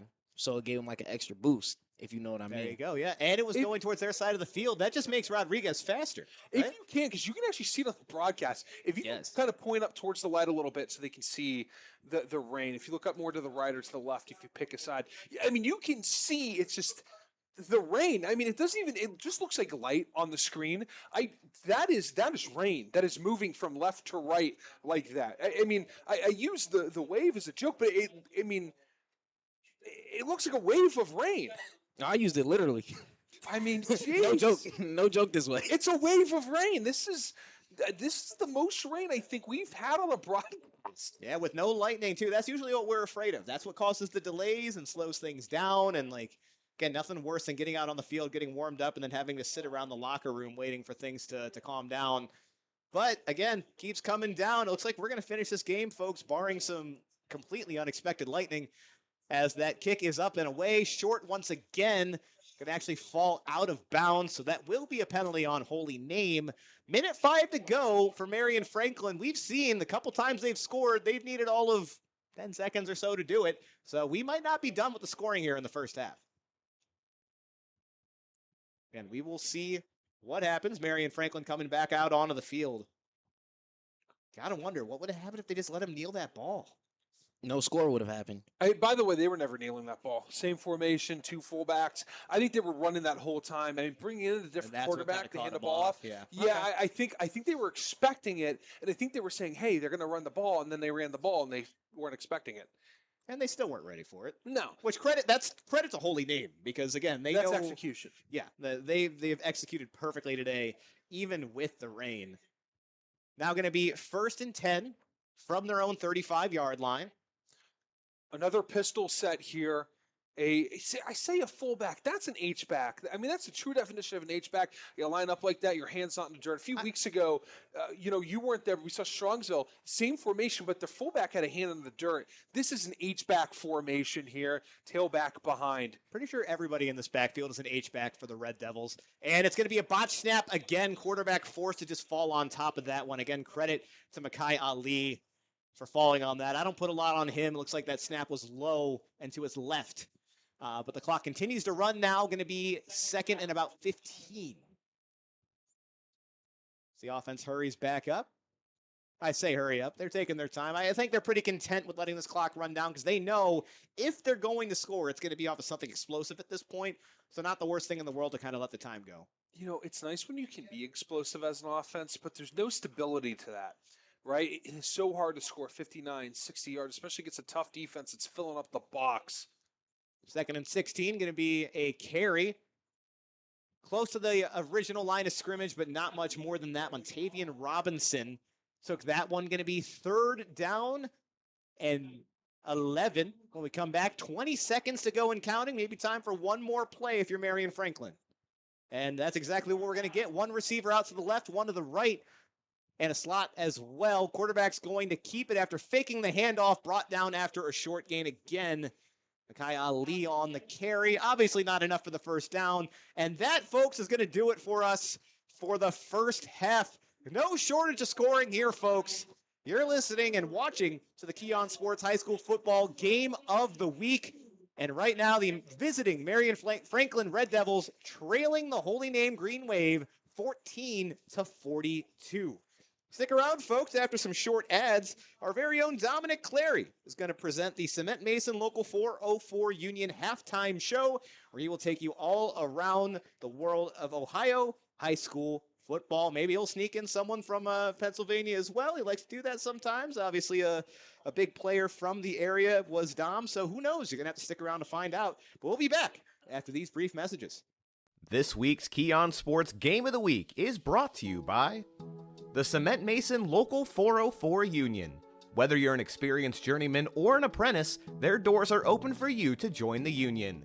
Current and future demand for skilled craftsmen necessitates an apprenticeship program that takes into consideration practices of one of the world's oldest trades, along with instruction in new techniques, applications, technologies, and materials.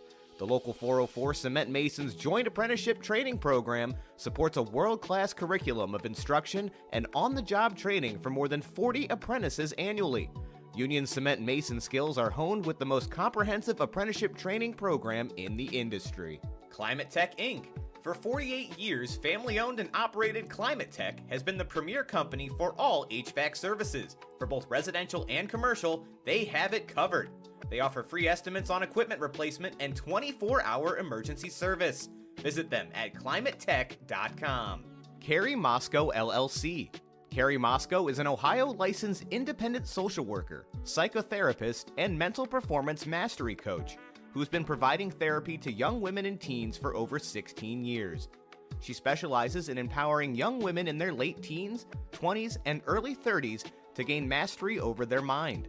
She'll help you manage your anxiety, heal trauma, and improve self-esteem while building healthy habits to support strong mental health and stress management skills. Mental training will help you stay strong, healthy, and enjoying your sport for the long term. She can be reached at carrie@carriemoscow.com. Christine Dort Photography. From sports to real-life photos, don't let a big event go by without Christine Dort there to photograph it.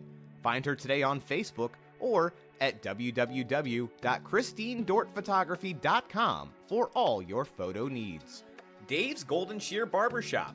Dave's Golden Shear Barbershop has been your trusted barber for nearly a century of great haircuts. With affordable prices and excellent customer service, there's no better place to get your cut.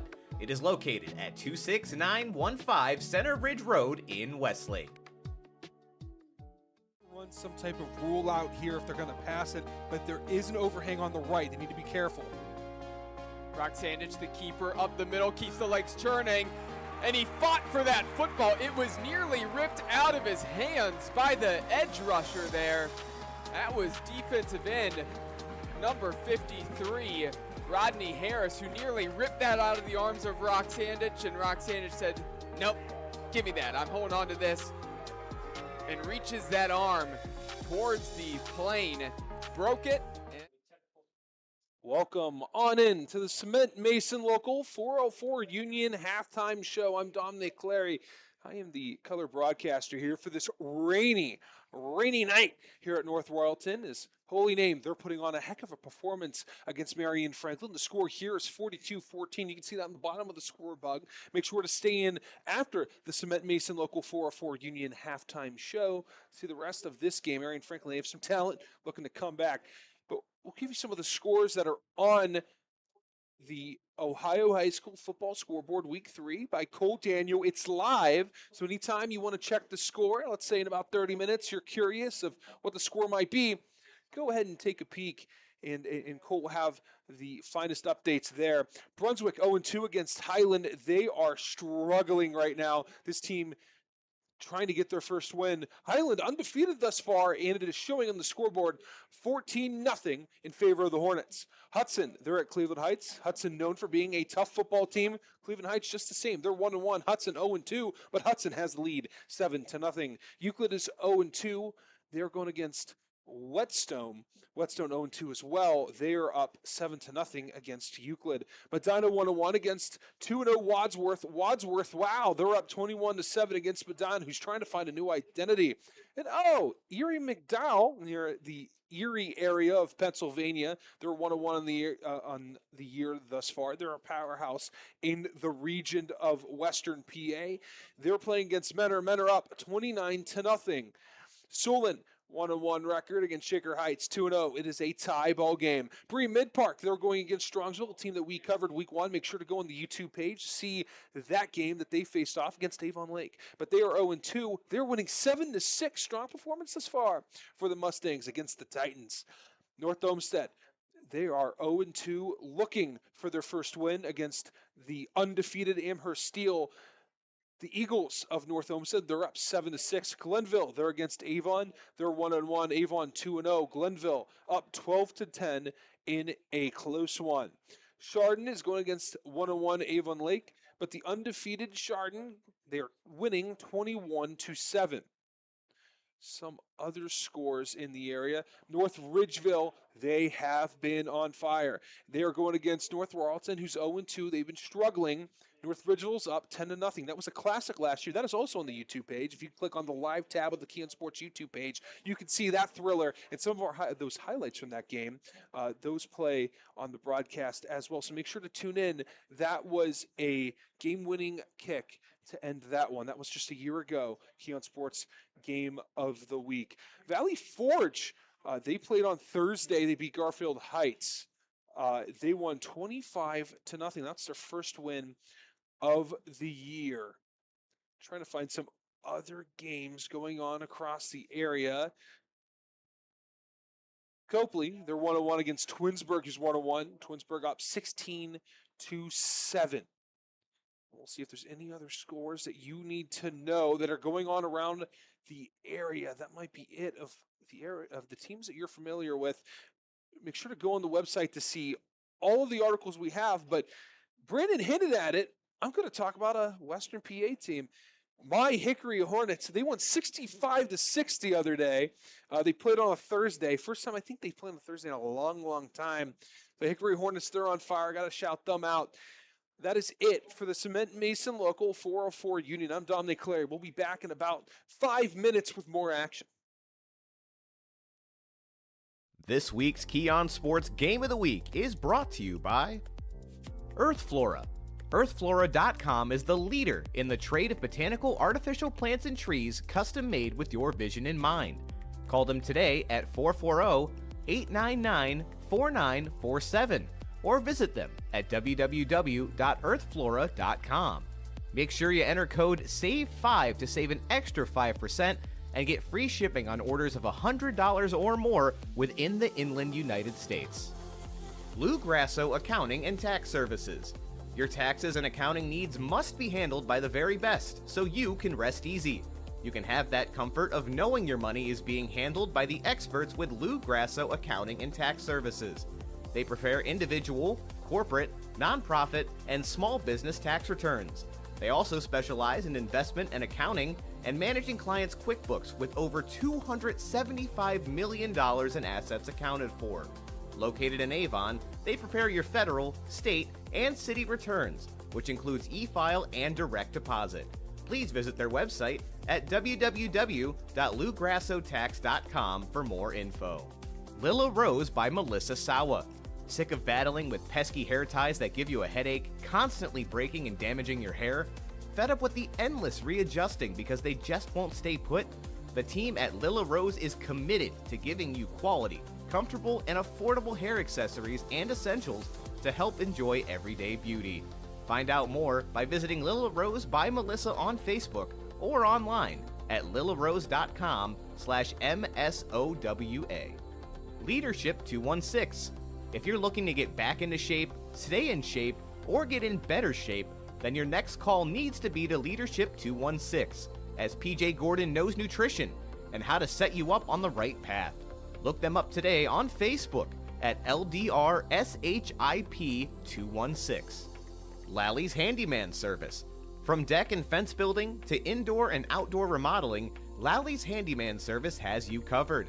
Matt and his crew have been out to my home numerous times for a multitude of services and have hit a home run every time.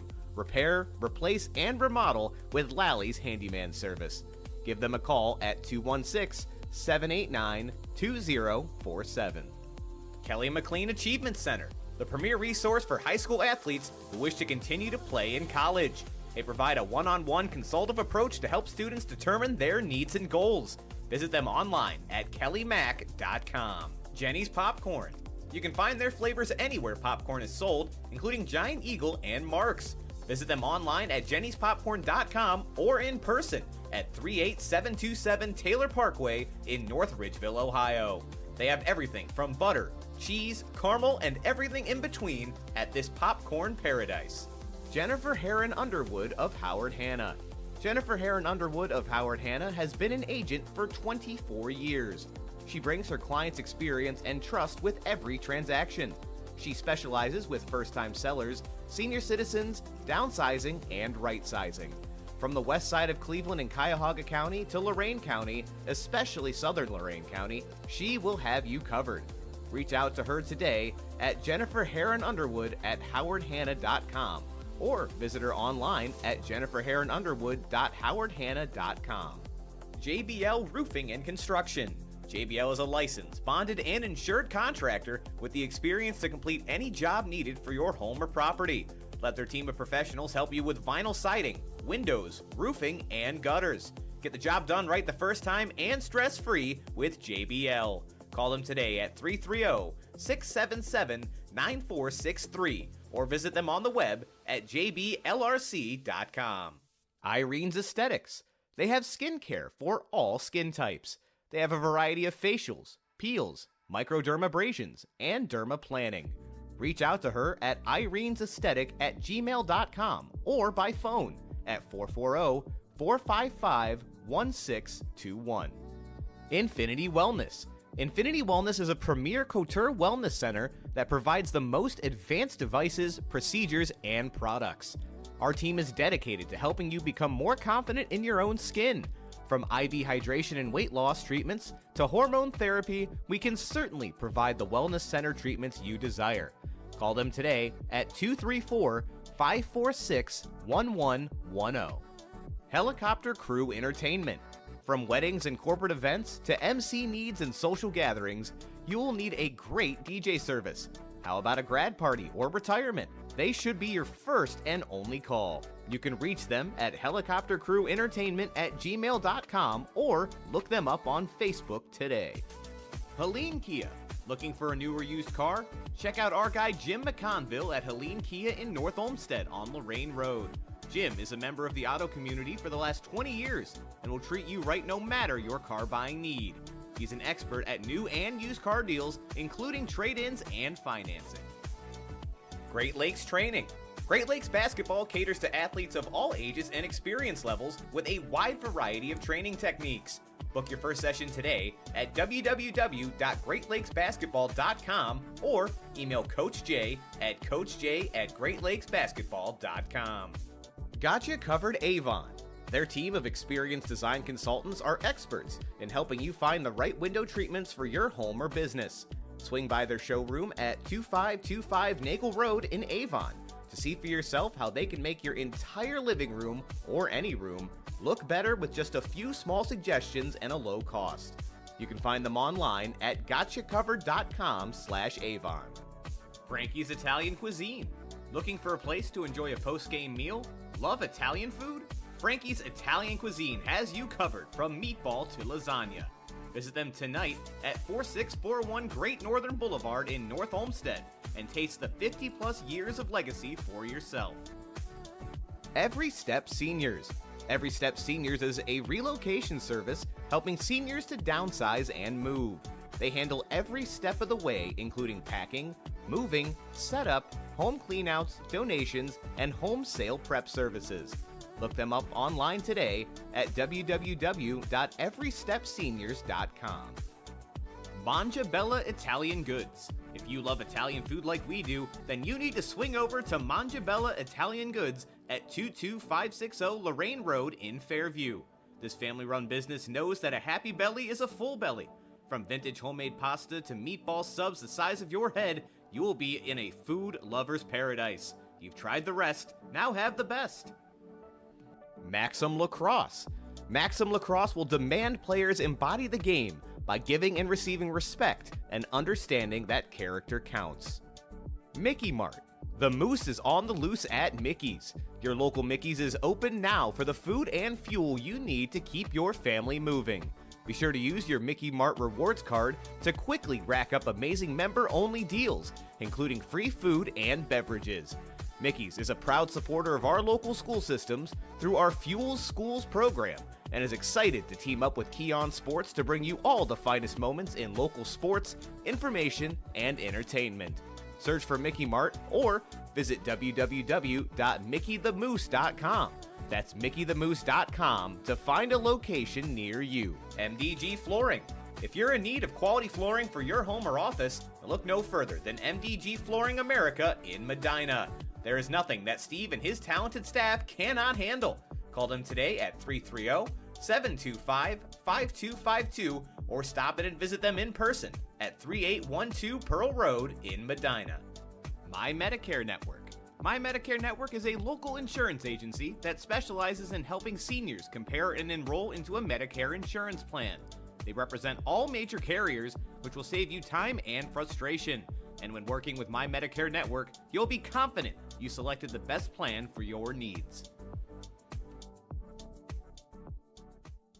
Run some type of rule out here if they're going to pass it, but there is an overhang on the right. They need to be careful. Brock Sandich, the keeper, up the middle, keeps the legs churning, and he fought for that football. It was nearly ripped out of his hands by the edge rusher there. That was defensive end number 53, Rodney Harris, who nearly ripped that out of the arms of Brock Sandich, and Brock Sandich said, nope, give me that. I'm holding on to this, and reaches that arm towards the plane, broke it, and that's a touchdown and now a lead for the Blue Devils. Woo, I got chills here. Cool. This is a huge crowd here for Brunswick here tonight.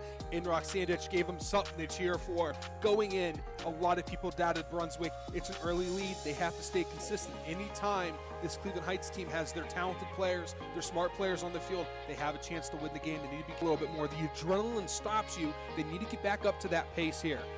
First and goal from the 10-yard line. Davis bouncing it to the outside, and he's going to walk into the end zone untouched, and just like that. 4 plays, 4 runs, all carries for Marquise Davis, a guy who ran for 333 yards last week and 4 touchdowns. Did not have a big first half. It was quiet, and he shows up on the first drive right when the Tigers need him, 10-6. You know, he gets that edge. There's no one that can catch him. There needs to be someone right in front of him if they want any hopes of stopping Marquise Davis. He has that. If you're Cleveland Heights, you can use Brunswick's game against them. Still 8 minutes to go, but continue to run the ball, run the clock, and you have an opportunity for a fresh set of downs before making it into the end zone. Davis slipping through a couple tacklers, keeps the legs churning. Nobody could bring him down. Was touched back around the 8-yard line and just kept dragging defenders. And that's why he's the type of running back prospect we've been. Happened to the green wave on the other end. Here an option. This one going to be a pitch to the outside. Got a block and going to step into the end zone right around the corner. Nice blocking there by the wide receiver, setting that edge and giving some room for number 30, Andre Jenkins, the sophomore, to make his way into the end zone untouched. And also credit to Elijah Gray on that pitch, well timed on the driving once again. And we are back, folks, for the start of the second half. It's the Key on Sports High School Football Game of the Week for Week 3, as the Marion-Franklin Red Devils have traveled here to North Royalton to take on the Holy Name Green Wave. Currently your score, Marion-Franklin 14, Holy Name 42. As we get underway now for the second half, rain still coming down. Good job fielding the ball by Marion-Franklin.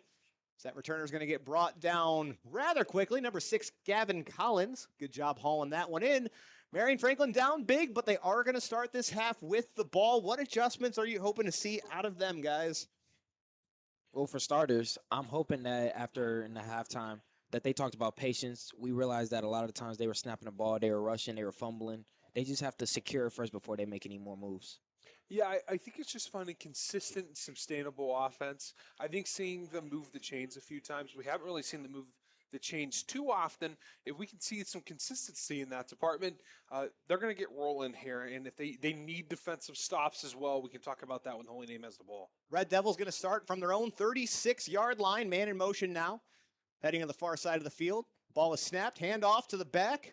Going to try to make his way right up the middle, bounces to the outside, trying to find some room to run. Not going to get far. Gain of 1 on the play, going to be second and long. Saw there was nowhere to go on the inside. Try bouncing it out. This team loves bouncing it out way too early. They don't rock it out. So the difference between these teams here is Marion-Franklin, they are, it's congested inside. Let me try to see if the outside is free. Well, Holy Name is, there's a guy in the way. I'll just lower my shoulder and see if I can create space with my body. We're just going to move him out of the way. Second and 9 now from the 37. 11 minutes to go here in quarter number 3. Going to go back to that single back formation as we're going to have a run up the right side of the field. Hard hit as number 3, Montavian Robinson, knocked out of bounds. Decent gain, going to set up third and manageable. I did say single back. I meant the quarterback was under center there, which is something we saw a lot of Marion-Franklin do to start the game when they were having success with their offense. Yeah, the Power Eyes, when we saw them, they're most self-sufficient. I'd like to see them run it a little bit more. Weather's a little bit bad. Helps you secure the ball. Helps your running back go north and south. I'm a big fan of the Power Eye for this team. I think it works out well for them. They have some backs that they want to play with here. They have a good fullback to hand the ball off to. Third and 5 now for the Red Devils. Looks like there was some movement, though. I'm going to call in. Looked like there might have been encroachment on Holy Name, and it looks like that's what it is. So that's going to move the ball up. Not quite. Oh, nope. They're going to go ahead and move those chains. So a nice little break there for Marion-Franklin for the first time, what feels like a long time. Fresh set of downs for the Red Devils. Yeah, I think it's been the first time since the first quarter they may have It moved might the have been. chains. And again, you mentioned earlier, they have yet to take a snap on the opponent's side of the field. First and 10 from the 46. Lined up again, quarterback under center, I formation. Calls for his man to come in motion. And it's going to be a pitch and a reverse. Now sending it back the other direction, but Holy Name all over that.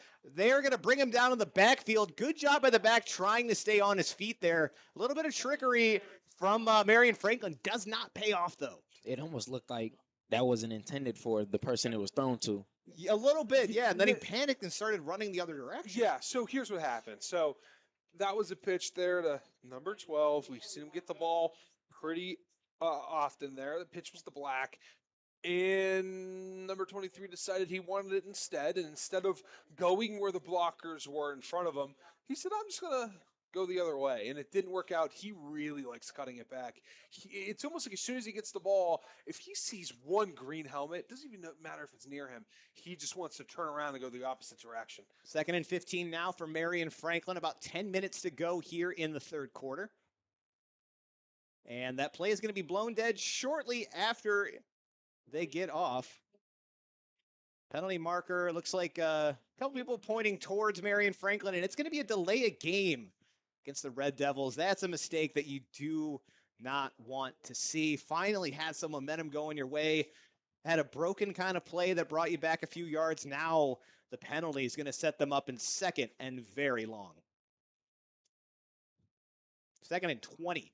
Looks like it's going to be the official here. So that's definitely tough. Gonna try to shake that off. So Red Devils make their way back to the line. One receiver far out to the right, one to the left, one man in the slot, playing back I formation once again. It's going to be a pitch and a reverse pitch now as number 12 has it, trying to come his way up the field. Gets down to the line of scrimmage, and another 5 yards after that, but another penalty flag on the field. So that was Talik Black, who ended up with the ball. Again, some trickery for Marion-Franklin. I don't know, again, not sure if it was intended the first time when it got blown up, but a little more success the second time around. Yeah, try doing the old double reverse. Only got him about 5 yards there. And it looks like the penalty may be on Marion-Franklin. We see the marker kind of making their way back. That's going to be brutal. And yep, it is going to go against the Red Devils. Again, as soon as they get some offensive momentum, just making it even harder on themselves now. My goodness. That marker goes any way farther back from the chain gang, they're going to need a cell phone to talk to each other. Second and it looks like about 30 yards now for Marion-Franklin. What did you just say? We'll come back to that. Shotgun formation. It's going to be a design quarterback run, but he's met right at the line of scrimmage. Huge play by the defensive line of Holy Name. It's going to be third down and very, very long. Now, point being, if that, where they got the marker now, he's getting so far away from the chain gang, they're not going to be able to hear him from here. Might have to use the old string and cup trick to communicate with each other. There's already a chain attached to those things. I wonder, I'm not a physics major or anything. Would that work? Well, what, with the cup? Yeah. Well, no, it wouldn't work with a chain. That wouldn't work. Well, no, I won't work with it. I don't know how that We'll works. do some research into this. We might have time here soon. 8 minutes, 30 seconds to go. 3rd and 32 for Marion-Franklin. They're going to throw the ball. Quarterback runs out to the right side. Now he decides to just keep it. He's not even going to get back to the line of scrimmage. That's going to set up 4th down for Marion-Franklin. From back here, got to imagine they're going to want to punt this one away. And again, things started off well for Marion-Franklin. Finally got a first down, albeit off of a Holy Name penalty. Couple of plays that gained some positive yardage, but every time it seemed like they took one step forward and about 14 steps back, as they're going to end this about where they got the ball to start this drive, despite, earning a fresh set of downs initially. 4th and 32 is what they're going to call this as the punt team makes their way out. No, the Holy Name return team, they are not in the field. This is the defense stayed out on. So you have 2 punt return teams. Let's see what happens here in this play. And they are going to punt that away. It's like number 4, Aiden Butler, was back to return that, but that is going to bounce out of bounds around near the original line of scrimmage before those penalties started happening. Holy Name going to start this drive off, their first of the second half. They are already going to be in Marion-Franklin territory. Yeah, so typically you have two punt teams that you put out there. You have your normal punt return team, usually linebackers, wide receivers, cornerbacks, safeties, in your typical punt returner or returners. But in that formation, you usually throw one of your cornerbacks or safeties back there, probably a safety, and you kind of condense your defense into a punt return formation. It's going to be a handoff right off the rip. Xavier Rodriguez again makes his way to the left side of the field. One blocker in front of him, and he's going to get dragged down just past the 10-yard line. Good job in pursuit. Looks like number 12, Talik Black for Marion-Franklin, able to eventually make that stop. But man, Xavier Rodriguez picking right up where he left off. 37 fast yards for the speedy youngster. You think there's a record for most touchdowns in a game for their school? For their school? We'll have to find out, because he is killing it right now. We're obviously this is Holy Name's home stadium, so we'll try to get some clarification on that. Might have to ask around, honestly. See what the people know around here. The most touchdowns I've ever heard of was 2016. It was a young man in Meadville, Pennsylvania, scored 7 touchdowns, 900 yards. My goodness. Because I'm thinking, he's up to 5, right? Going into this quarter. This half right now. He's got 5 in the first. Mm-hmm. He's got all of their touchdowns so far. 1st and goal from the 7-yard line. This back's going to go up the left side of the field, stopped for a short game. And really quick, folks, just a reminder, this trip to the red zone is brought to you by the Kelly McLean Achievement Center, your private tutoring, ACT prep, college consulting, and athletic recruiting resource. So I'm going to correct you there, Brandon. He has all but one of their touchdowns. There was That's right. There was a QB jet that was one of their touchdowns. That's right. the I last remember touchdown, that. That was Harrison Frank. Yes. My apologies. I mean, I can understand why you would get confused with that. Other than that one instance, he has scored every single touchdown. Might be different here. I don't see him out there on the field. 2nd and goal from the 7. 6 minutes to go here in quarter 3.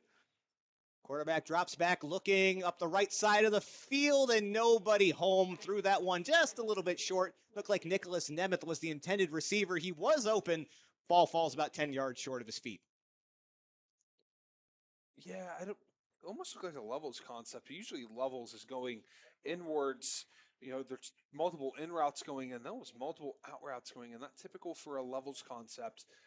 But couldn't figure out which level he wanted to climb up to. Had both available to him, as well as a in route as well. So we just mentioned his name, Harrison Frank, now in for Holy Name.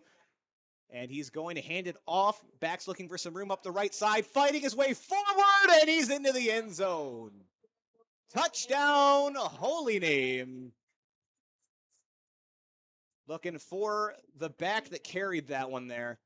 And it looks like it was number 9, Javon Miles Jr. Called his name a couple times tonight. He makes his way into the end zone for the first time. He's had a good game as well. Hopefully we continue hearing his name. We won't be. I don't believe we're covering another Holy Name game, correct? Not as of now. Okay, not as of now. Things are subject to change. Yeah, absolutely. And Holy Name's a team that we like to keep our eye on. We are familiar with Holy Name and this lovely facility here at North Royalton. They have one of the best press boxes in the area. They have a beautiful field, beautiful facilities. The only downside is all the stairs I have to climb. But I'll put together an email and see if they can do anything to fix that. But real quick, as we now have a running clock, the score's 49-14 in favor of Holy Name. 5 minutes to go in the third quarter. Again, Richard Kozub, the athletic director for Holy Name, has been incredible in communicating with us all week. There were even a couple freshmen that got added to the squad today. He made sure to reach out directly to us to make sure we had them on our roster. So shout out to Holy Name. Always take care of us. Last year as well, we had a little bit of a broadcasting snafu where we had to get a last-second game in. And Holy Name was gracious enough to bring us in on about 2 days' notice, I think. And we got to watch Holy Name in Normandy, which ironically ended up being one of our best games that we got to call last year. It came down to the last second. Normandy is not able to convert on a 2-point conversion to win that game. But again, just felt like I needed to shout out Holy Name Athletics for being gracious hosts once again. Again, as of now, not back this year, but you got to imagine they'll be on the schedule again shortly. And again, clock now stopped at 4:40. 49-14, your score. Holy Name really taking control of this game. I want to explain what just happened there. I can't believe what.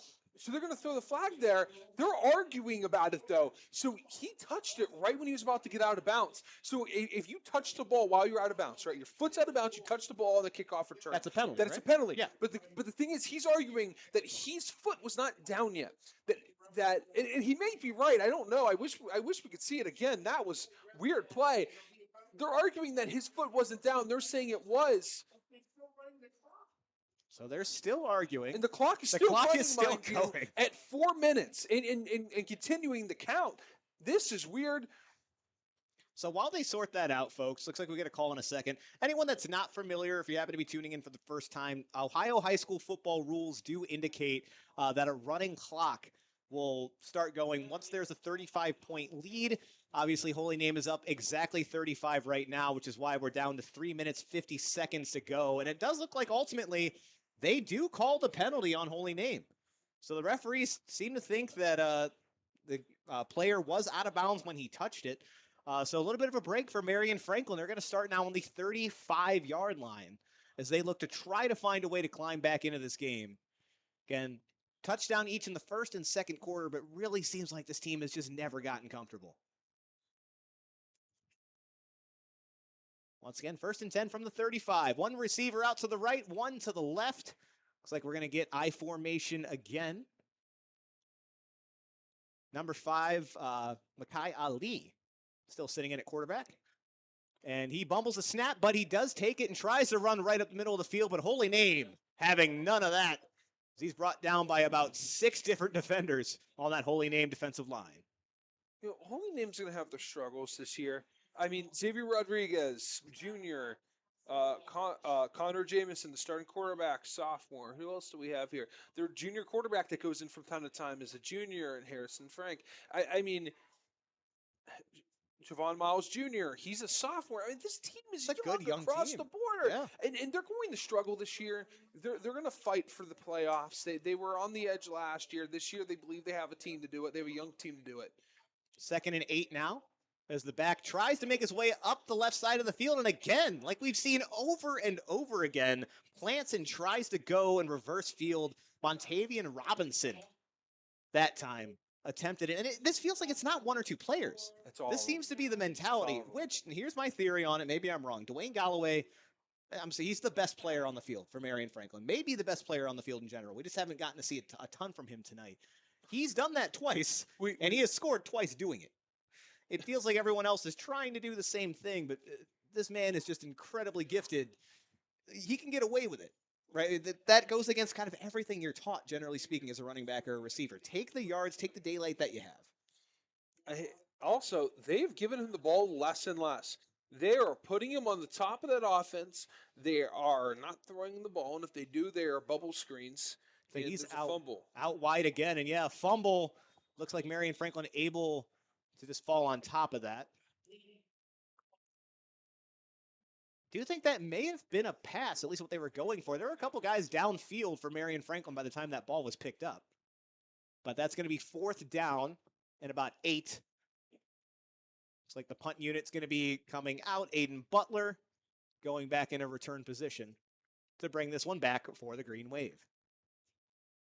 53 seconds to go here in quarter number 3, folks. That is not an error. Again, running clock, as Holy Name was able to score pretty quickly to start this half. They may only have 1 or 2 more plays before the quarter wraps up.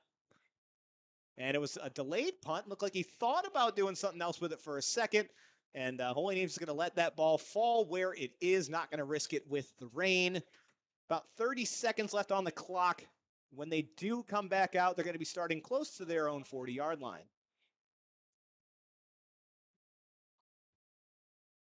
Let's see if they start that clock back up. I think we may get 1 play for Holy Name, and they are running it again. Team still huddled up. Marion-Franklin again. Players still staying out there. Credit to these guys. That is tough. When it is raining like this, to stay in, especially in a game that hasn't gone the way that you've expected, and to continue to fight over and over again. Those kids are tough, and Marion-Franklin, just regardless of what this final score is, should be walking out of here proud today. About 7 seconds left. Call still coming in from the sideline, and got to imagine, yep, calling the dogs off here. That's going to do it for quarter number 3. Had 1 touchdown in that short quarter. Your score, the Holy Name Green Wave 49, the Marion-Franklin Red Devils 14. We'll be back after these brief messages.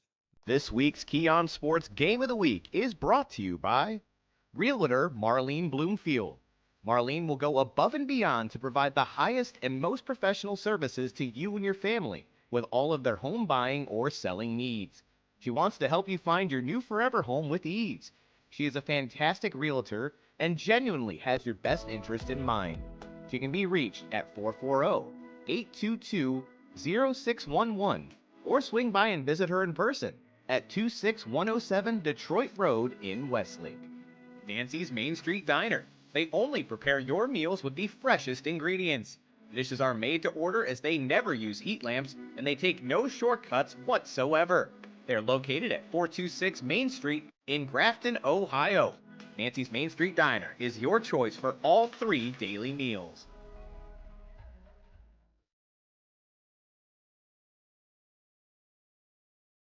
And we're back for quarter number 4 in the Key On Sports High School Football Game of the Week.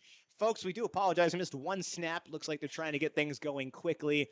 Just a very short game for Holy Name as they are starting their drive off. It'll be 2nd down and 9 when things get settled back. Does look like Connor Jamison still out there despite the 35-point lead. Not incredibly surprising considering he's a sophomore quarterback Again, though, like what we've seen out of the kid so far today. Yeah, he's done well. Hasn't thrown the ball a lot, but's done good for the most part. Second down, going to be a handoff to the back, finding some space up the near side of the field, still juking around, trying to make some movement happen. He's going to get the first down. Great job finding space. Javon Miles Jr. again. That was a tough run. He could have gone down a couple of times, or just kind of given up, pushed forward, taking whatever yards he could get, but managed to use every inch of the field that he could. That's going to set up a fresh set of downs for the Green Wave. Wow, this team is young, man. I'm excited to see the next few years of the squad. Same here. What they can be. I want to look at the offensive line and see how young they are as well. Probably a more veteran group. You tend to see that more with offensive linemen. 1st and 10 from the 50. Going to be a handoff again. Back making some men miss. Makes a hurdle. Stays upright. Eventually brought down from behind at the 30-yard line. Credit to number 9, Javon Miles Jr. again. Again, you mentioned how young this team is. They're in good hands going forward. If we're talking about impact players tonight, or at least names that we've called a lot, I mean, Jawan Bryant Jr., Aiden Butler, both seniors. But outside of that, most of this team's going to be coming back. And they're also going to be 2-1 heading into week 3. Yeah, you go into conference play. I think just a little bit of, we don't know what to expect going into conference. This isn't the conference that you were in previous years. So there is kind of a nervousness that you can kind of feel of, we don't know what to expect, but this is a good young group. 1st and 10 now, going to be another halfback carry. Right up the gut, Javon Miles Jr. on the receiving end. If you remember, 2 years ago, I believe you were at this game. I don't know if this was one of the games that you missed, but we covered North Ridgeville against Midview, and we said, wow, this team is a losing record. This team's going to be good. Yeah, I was there. I remember. Really, really good. Sure enough, they made the playoffs next year. They made the playoffs next year, and now they look like they're going to be 3-0. And they look like they can be a contender for the best team in the SWC with Avon Lake and Olmsted Falls, and Avon, Brea Mid Park. Tackle in the backfield that time by number 3, Montavian Robinson for Marion-Franklin. Excellent job sniffing that out. And Javon Miles Jr. on the carry. And again, that could be Holy Name. It wasn't, I believe it was only 2 years ago, Holy Name was in the playoffs. So this team, they know how to win. They know how to get there. Last year was kind of a reset year. I believe they ended up with 3 or 4 wins. Not much to write home about. But when we did see them in action, they were a very competitive team. Again, played probably the game of the year against Normandy on our broadcast last season. So great to see them continue to build on that. 3rd and 10 now. Sending a man in motion. Ooh. Now it's going to be a quarterback keeper looking for some space, heading to the sideline, and he's going to step out into safety after a short gain. That was not intentional. He went to go give the handoff. Both running backs went opposite directions to block. That was not in the playbook. And real quick, folks, just to remind you as this game starts to wrap up, make sure you stick around for the Cement Mason Local 404 Union post-game show. And on that, folks, you get an input here. So if you've been watching this game, or even if you're just tuning in, if there's a player that you believe is deserving of our Mickey Mart Player of the Game, and we've got a couple ideas. I think we know where our votes are going, but we can still be swayed. Make sure to drop some names in the YouTube comments. Let us know who is deserving of that beautiful, beautiful moose shield and a picture to go up on our social media. Just to peek into that, too. So everyone's kind of done the same pose. Because you said no one really knows what to do with the thing. They kind of hold it like a shield. At the end of the year, if we can keep doing that, I think we're going to put together a little collage of all of our Mickey Mart Player of the Game winners. So make sure you look forward to that, folks. Should be a nice little portrait. The Mickey Avengers, some will call the Mickey Avengers. I love it. Yeah, I tell everybody to hold it as if they were Captain America. Perfect.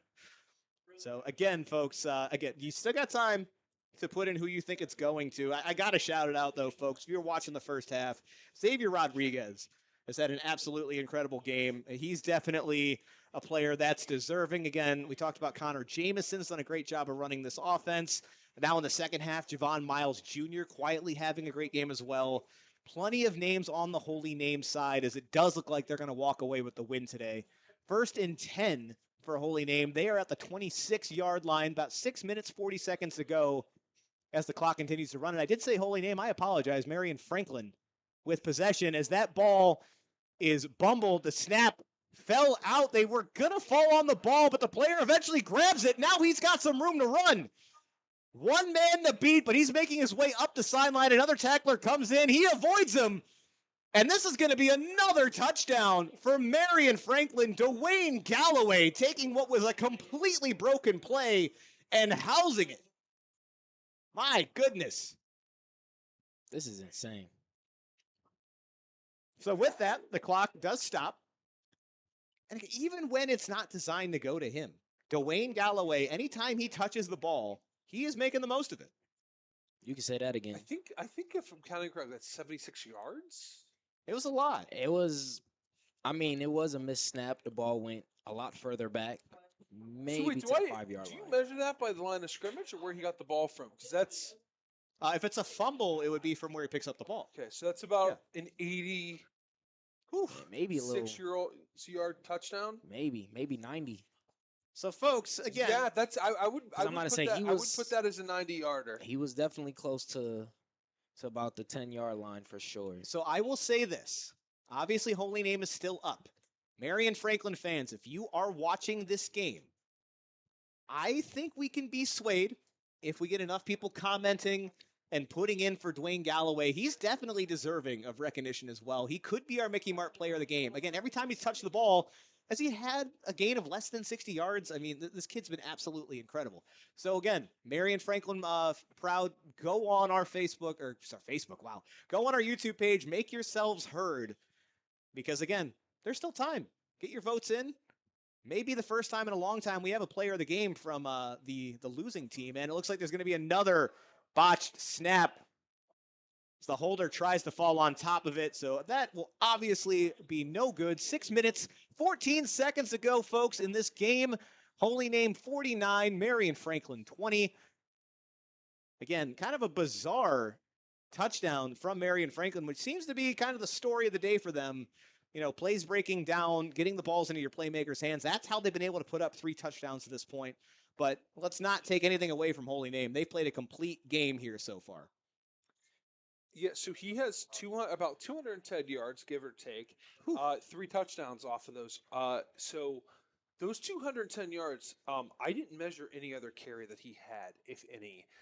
So that's just off of. He had one where he lost about 10 yards. I believe that was the only other one that I remember. I have 11-yard rush. I didn't count it for this. I'm just doing this as net, not total. So we'll just go with 210 yards for the young man in 3 touchdowns, and we're here in the middle of the 4th quarter. So he has quite literally been this entire Marion-Franklin offense. I mean, we knew he was going to play a big factor in the game. Obviously, anytime you get a 4-star recruit on the field, that's how things are going to be. But he has quite literally shouldered the load, and give them credit. Without Galloway, this could look even messier than it has at this point. 21 points against this Holy Name squad that's played very good defense. Still something good to take away from this game. And if I remember correctly, this is actually the most points that they have been able to put up this season, as they lost 30-0 last week to Hayes. So definitely a better game from Marion-Franklin. And looks like 1 player short on the kickoff team for the Red Devils. 2 players short. Nothing? No? The count? I have a toddler. I've seen way too much of this stuff. I don't even know what you're referencing. Sesame Street? Dom. I'm 25. Dom, I'm 29. What does that have to do You with have a it? child. That's fair. I've watched more Sesame Street than I'm proud of, as the returner is going to get that and march it straight into Marion-Franklin territory. I just want to assume, was that Count Dracula? The Count, yes. I don't think they called him Dracula. He's just That out. makes Calling- sense. the count. Listen, Well, because he He's a counts. vampire. Because he counts. he counts. Yeah, that's But his he's not shtick. Dracula. That's to what me he as does. a child, that's who that was. I mean, it was him and Count, Nosferatu. You know the That was first. it. Yeah, I was going to say the first version of the Count was Count Dracula. I almost said Count Dooku, different character. Close enough. Yeah. We using the Force? Yeah. Okay, hey, we'll take it. Brandon, I have. Listen, my girlfriend's nephews that are, I view them, they're my nephews too. And then my cousin's kid, he's my nephew. Listen, Okay, all they know exactly. All they know is when Uncle Dom is over, we're watching NASCAR, we're watching IndyCar, we're watching the race. That's what they know. We're not watching Coco Melon. We're not watching the dogs and being the police and fire department. We're not Yeah, doing that is any of the that. Paw Patrol. We Thank we you. are Put some not. respect on their name. Listen. We are not watching any of that. What we maybe Bluey, but what Bluey we're is great. watching, what we're watching is we're watching the Coca-Cola 600. That's what we do. I do have to say, you mentioned Coco Melon. We are a Coco Melon free household. We refuse to do that to ourselves. As the back has it, he is still being dragged down. Looked like he had a man on him that entire time. Trying to see who the ball carrier was there, but good job getting the yardage that he did. Picked up about 6 yards. It does look like he is hurt. He was dragging his foot on the sideline. So they're going to tend to him. And while they do that, let's go ahead and cut to a short break, guys. Enjoy some highlights from us. We'll be right back here on the Keon Sports High School Football Game of the Week. Run some type of rule out here if they're going to pass it, but there is an overhang on the right. They need to be careful. Brock Sandich, the keeper, up the middle, keeps the legs churning, and he fought for that football. It was nearly ripped out of his hands by the edge rusher there. That was defensive end number 53, Rodney Harris, who nearly ripped that out of the arms of Brock Sandich, and Brock Sandich said, nope, give me that. I'm holding on to this, and reaches that arm towards the plane, broke it, and that's a touchdown and now a lead for the Blue Devils. Woo, I got chills here. Cool. This is a huge crowd here for Brunswick here tonight. Rock Sandich gave them something to cheer for. Going in, a lot of people doubted Brunswick. It's an early lead. They have to stay consistent. Anytime this Cleveland Heights team has their talented players, their smart players on the field, they have a chance to win the game. They need to be a little bit more. The adrenaline stops you. They need to get back up to that pace here. First and goal from the 10-yard line. Davis bouncing it to the outside, and he's going to walk into the end zone untouched, and just like that, 4 plays. And welcome back to the Keon Sports High School Football Game of the Week. Now deep in the fourth quarter was number 9, Javon Miles Jr., was the injured player on that play. He did make it off the field. He did have to get helped out. Was limping a little bit, hoping that things go as well as they possibly can for him. He's the sophomore running back, has had a great night so far tonight. Hopefully can still do that again as the season continues. Now going to be third down and about 8 for Holy Name. Looks like we may have a new quarterback in trying to... No, I do apologize. That was... He kind of blends in, man. Yeah, a little bit. Connor Jameson still out there. He's got backs flanking his right and left. 5 minutes to go. 3rd and 8. And it's going to be a handoff once again. Ooh, the back got close to the to where he needed to, but it looks like he's going to be about a yard short. Still, though, excellent carry for Holy Name. So they swap out some personnel. 4 minutes, 30 seconds, and counting. Going to be 4th down. Looks like the offense is still out there at this point. Maybe just trying to kind of run the clock out here again. 49-20 in favor of Holy Name.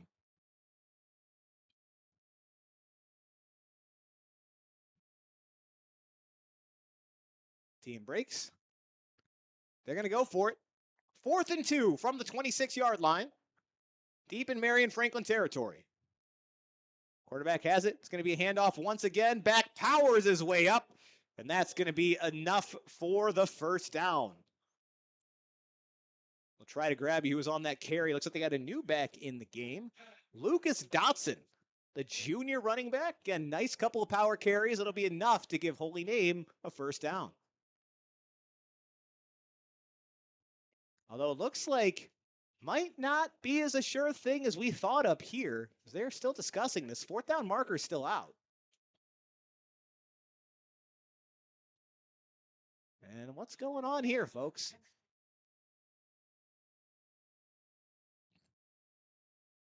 So it does look like he didn't quite get there. From here, Dom, it sure looked like he got over the line, but referees disagree. So this ball is going to go back to Marion-Franklin. They'll have 4 minutes to work with as we start to wrap this game up. And they're going to start on their own 26-yard line. Again, teams discussing, making their way back out on the field. Maybe we still see one more from Marion-Franklin again. Never too late for them to put more up on the board. Just one more reminder, folks. We're going to have to cut voting off here shortly as we tally things up. If you have somebody that you'd like to be nominated for the Mickey Mart Player of the Game, now is the time. Get in those last-second votes in our YouTube comments. Let us know who is deserving of the Moose Shield. And, of course, you will find out who that Mickey Mart Player of the Game is when you tune in to the Cement Mason Local 404 Union post-game show. High formation once again for Marion-Franklin. Chris Tatum, the freshman, now in at quarterback, because he's going to hand that ball right up the gut. I think there was a game. Was that a fumble? I think there was a fumble. There might have been. There was a fumble. There was, and Holy Name recovered it. The first play, he stripped it immediately. My goodness. Not how you want to start off your high school career. But it does look like there's a player down as well. Devin Adams of Marion-Franklin is being tended to. So we'll take another quick break here, folks, while I make sure he's okay. You're listening to the Key on Sports High School Football Game of the Week. Run some type of rule out here if they're going to pass it, but there is an overhang on the right. They need to be careful. Brock Sandich, the keeper, up the middle, keeps the legs churning, and he fought for that football. It was nearly ripped out of his hands by the edge rusher there. That was defensive end number 53, Rodney Harris, who nearly ripped that out of the arms of Brock Sandich, and Brock Sandich said, nope, give me that. I'm holding on to this. And reaches that arm towards the plane, broke it, and that's a touchdown and now a lead for the Blue Devils. Woo, I got chills here, Cole. This is a huge crowd here for Brunswick here tonight. Rock Sandich gave them something to cheer for. Going in, a lot of people doubted Brunswick. It's an early lead. They have to stay consistent. Anytime this Cleveland Heights team has their talented players, their smart players on the field, they have a chance to win the game. They need to be a little bit more. The adrenaline stops you. They need to get back up to that pace here. First and goal from the 10-yard line. Davis bouncing it to the outside, and he's going to walk into the end zone untouched, and just like that, 4 plays, 4 runs, all carries for Marquise Davis, a guy who ran for 333 yards last week. And we're back. You're watching the Key on Sports High School Football Game of the Week. 4 minutes to go here in the fourth quarter. His Holy Name has the ball once again. It's like number 25, Lucas Dotson again on the carry, bounced off of the defender and kept going. We do have a flag on the field. Folks, while we get this sorted out, want to let you know, week 3, we still got 7 more games to go, guys. We got a lot of exciting games on the schedule. Unfortunately, if you are a Marion-Franklin or Holy Name fan, as of right now, neither of those teams on our broadcast schedule to wrap the year up. But next week, make sure you tune in once again. Going to go live right about 6:50 as the Menor Cardinals travel in to take on the Medina Battling Bees. Rumor has it they're not just traveling in; they're flying in. You know, Flying? because they're Why? they're Oh, 'cause they're- Cardinals. Get it? Unfortunately. Cardinals, they fly. Anyway, first and 20. And that's blown up pretty much immediately. The ball is on the ground, still bouncing around, and Marion-Franklin going to recover the fumble this time as, again, that rain still playing a factor late in the fourth quarter. Yeah, that reminds me of the whoop, whoop. There's the ball just bobbling on the field. Oh, gosh. And again, this game is going to take its sweet time. That's all right. Marion-Franklin will have a chance again. Going to be interested to see if they put the freshman back in at quarterback that they had out previously. And that was Chris Tatum they had initially. So yeah, again, all good games on the schedule, but I think we're always particularly excited when we get to go to Medina, guys. Not even just for the team itself, which they have had some great teams the last couple of years with Stoddard and Drew Aller kind of leading the way, 2 legitimate college prospects at quarterback. But on top of that now, you know, always a great environment. Where are we talking to Medina? So we're going to take another quick break here, folks. We do have another player down on the field being tended to, so we'll be right back after these brief messages. Run some type of rule out here if they're going to pass it, but there is an overhang on the right. They need to be careful. Brock Sandich, the keeper, up the middle, keeps the legs churning, and he fought for that football. It was nearly ripped out of his hands by the edge rusher there. That was defensive end number 53, Rodney Harris, who nearly ripped that out of the arms of Brock Sandich, and Brock Sandich said, nope, give me that. I'm holding on to this. And reaches that arm towards the plane, broke it, and it's a touchdown and now a lead for the Blue Devils. Woo, I got chills here. Cool. This is a huge crowd here for Brunswick here tonight. And Roxandich gave them something to cheer. And we are back once again, folks. 3 minutes and counting left in this fourth quarter.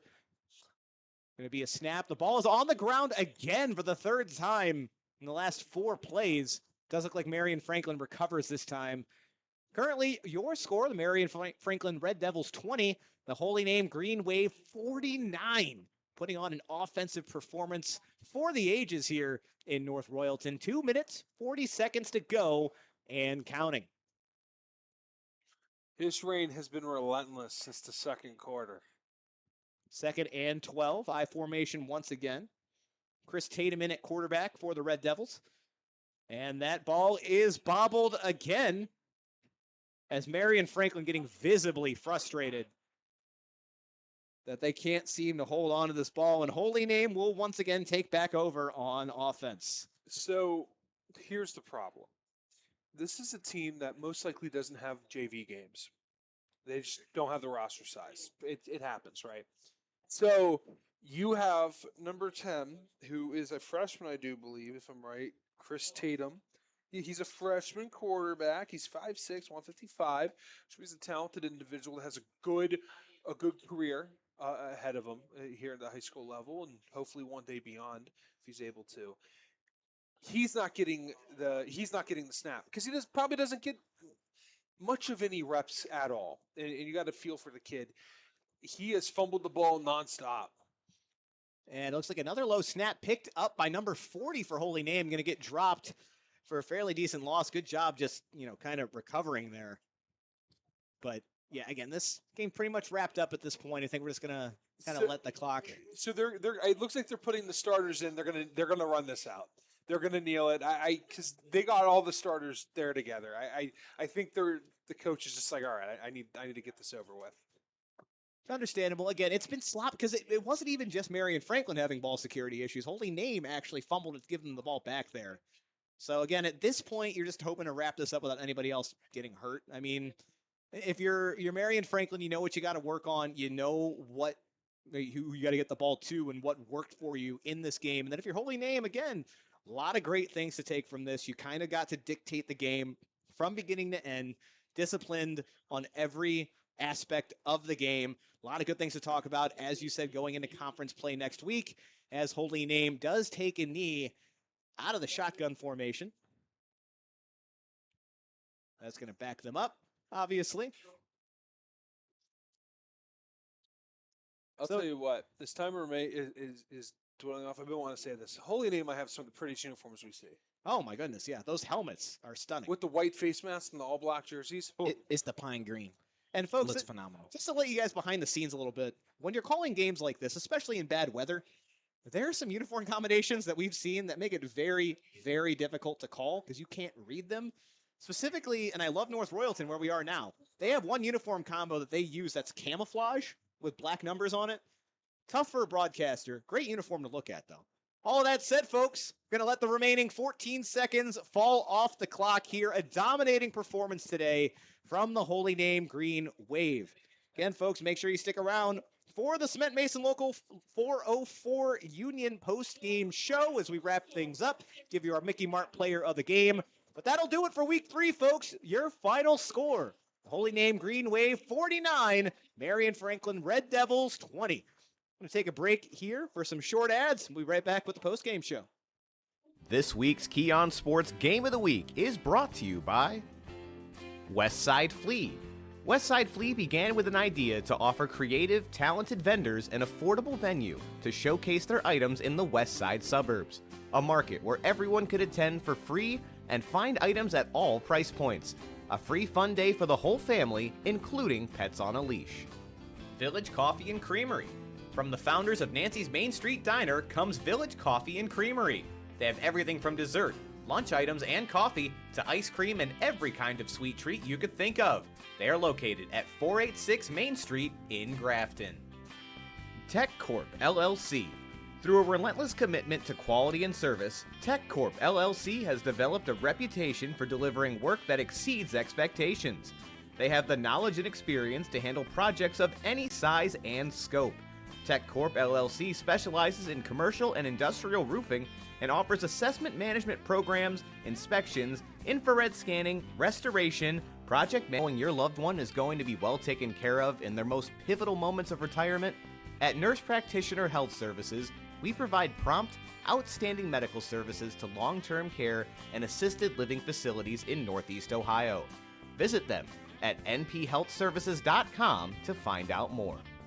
Sold by Dina. She guides both buyers and sellers through every step of the real estate process. For buyers, she will help identify properties that match their needs, provide market insights, negotiate offers, and manage the transaction from start to finish. For sellers, she assesses the property's value, creates a customized marketing plan, and negotiates with potential buyers to achieve the best possible outcomes. Run some type of rule out here if they're going to pass it, but there is no. Welcome into the Mason Local 404 Union post-game show. The pregame, halftime, and post-game show is brought to you by Cement Mason Local 404 Union. So I'm Dominic Clary. I was one of the color commentators for tonight's game that you just saw. It saw Holy Name with a victorious here on the night, 49-20 against Marion-Franklin. First of all, I want to talk about a standout for Marion-Franklin. Did not win player of the game due to them losing, and really only had 4 carries, and 3 of them were touchdowns. You can really only you can really only shout out one big impact player for Marion-Franklin. That was Dwayne Galloway, the Purdue commit, the senior. He had 210 yards and 3 touchdowns. He didn't have a single touchdown under 59 yards. A 59-yard touchdown, a 61-yard touchdown, and a 90-yard touchdown as well. He was not our player of the game. Our player of the game was junior standout Xavier Rodriguez. He had a phenomenal day here for the Holy Name Green Wave. The young junior had 19 carries for 174 yards and 5 touchdowns. He also had a catch for 16 yards there early in the game. It was the first completion that we saw. Holy Name had a complete game here today. A good mix of pass and run, mainly run there from Xavier Rodriguez, but we did see some good things from Connor Jameson, the young sophomore quarterback. Had some moments, and if you're a Holy Name fan, he is a kid to look out for. He's only a sophomore, and he has a cannon for an arm. Javon Miles Jr., despite getting hurt at the end of the game, was a standout as well as a sophomore. We look forward to see what he can do for the remainder of his 2.5 years as Holy Name running back. There's a bright future at Holy Name, and we saw just a glimpse into it here today. But that's it for the Cement Mason Local 404 Union here at the Keon Sports Game of the Week. I'm Dominic Clary, signing off for the rest of the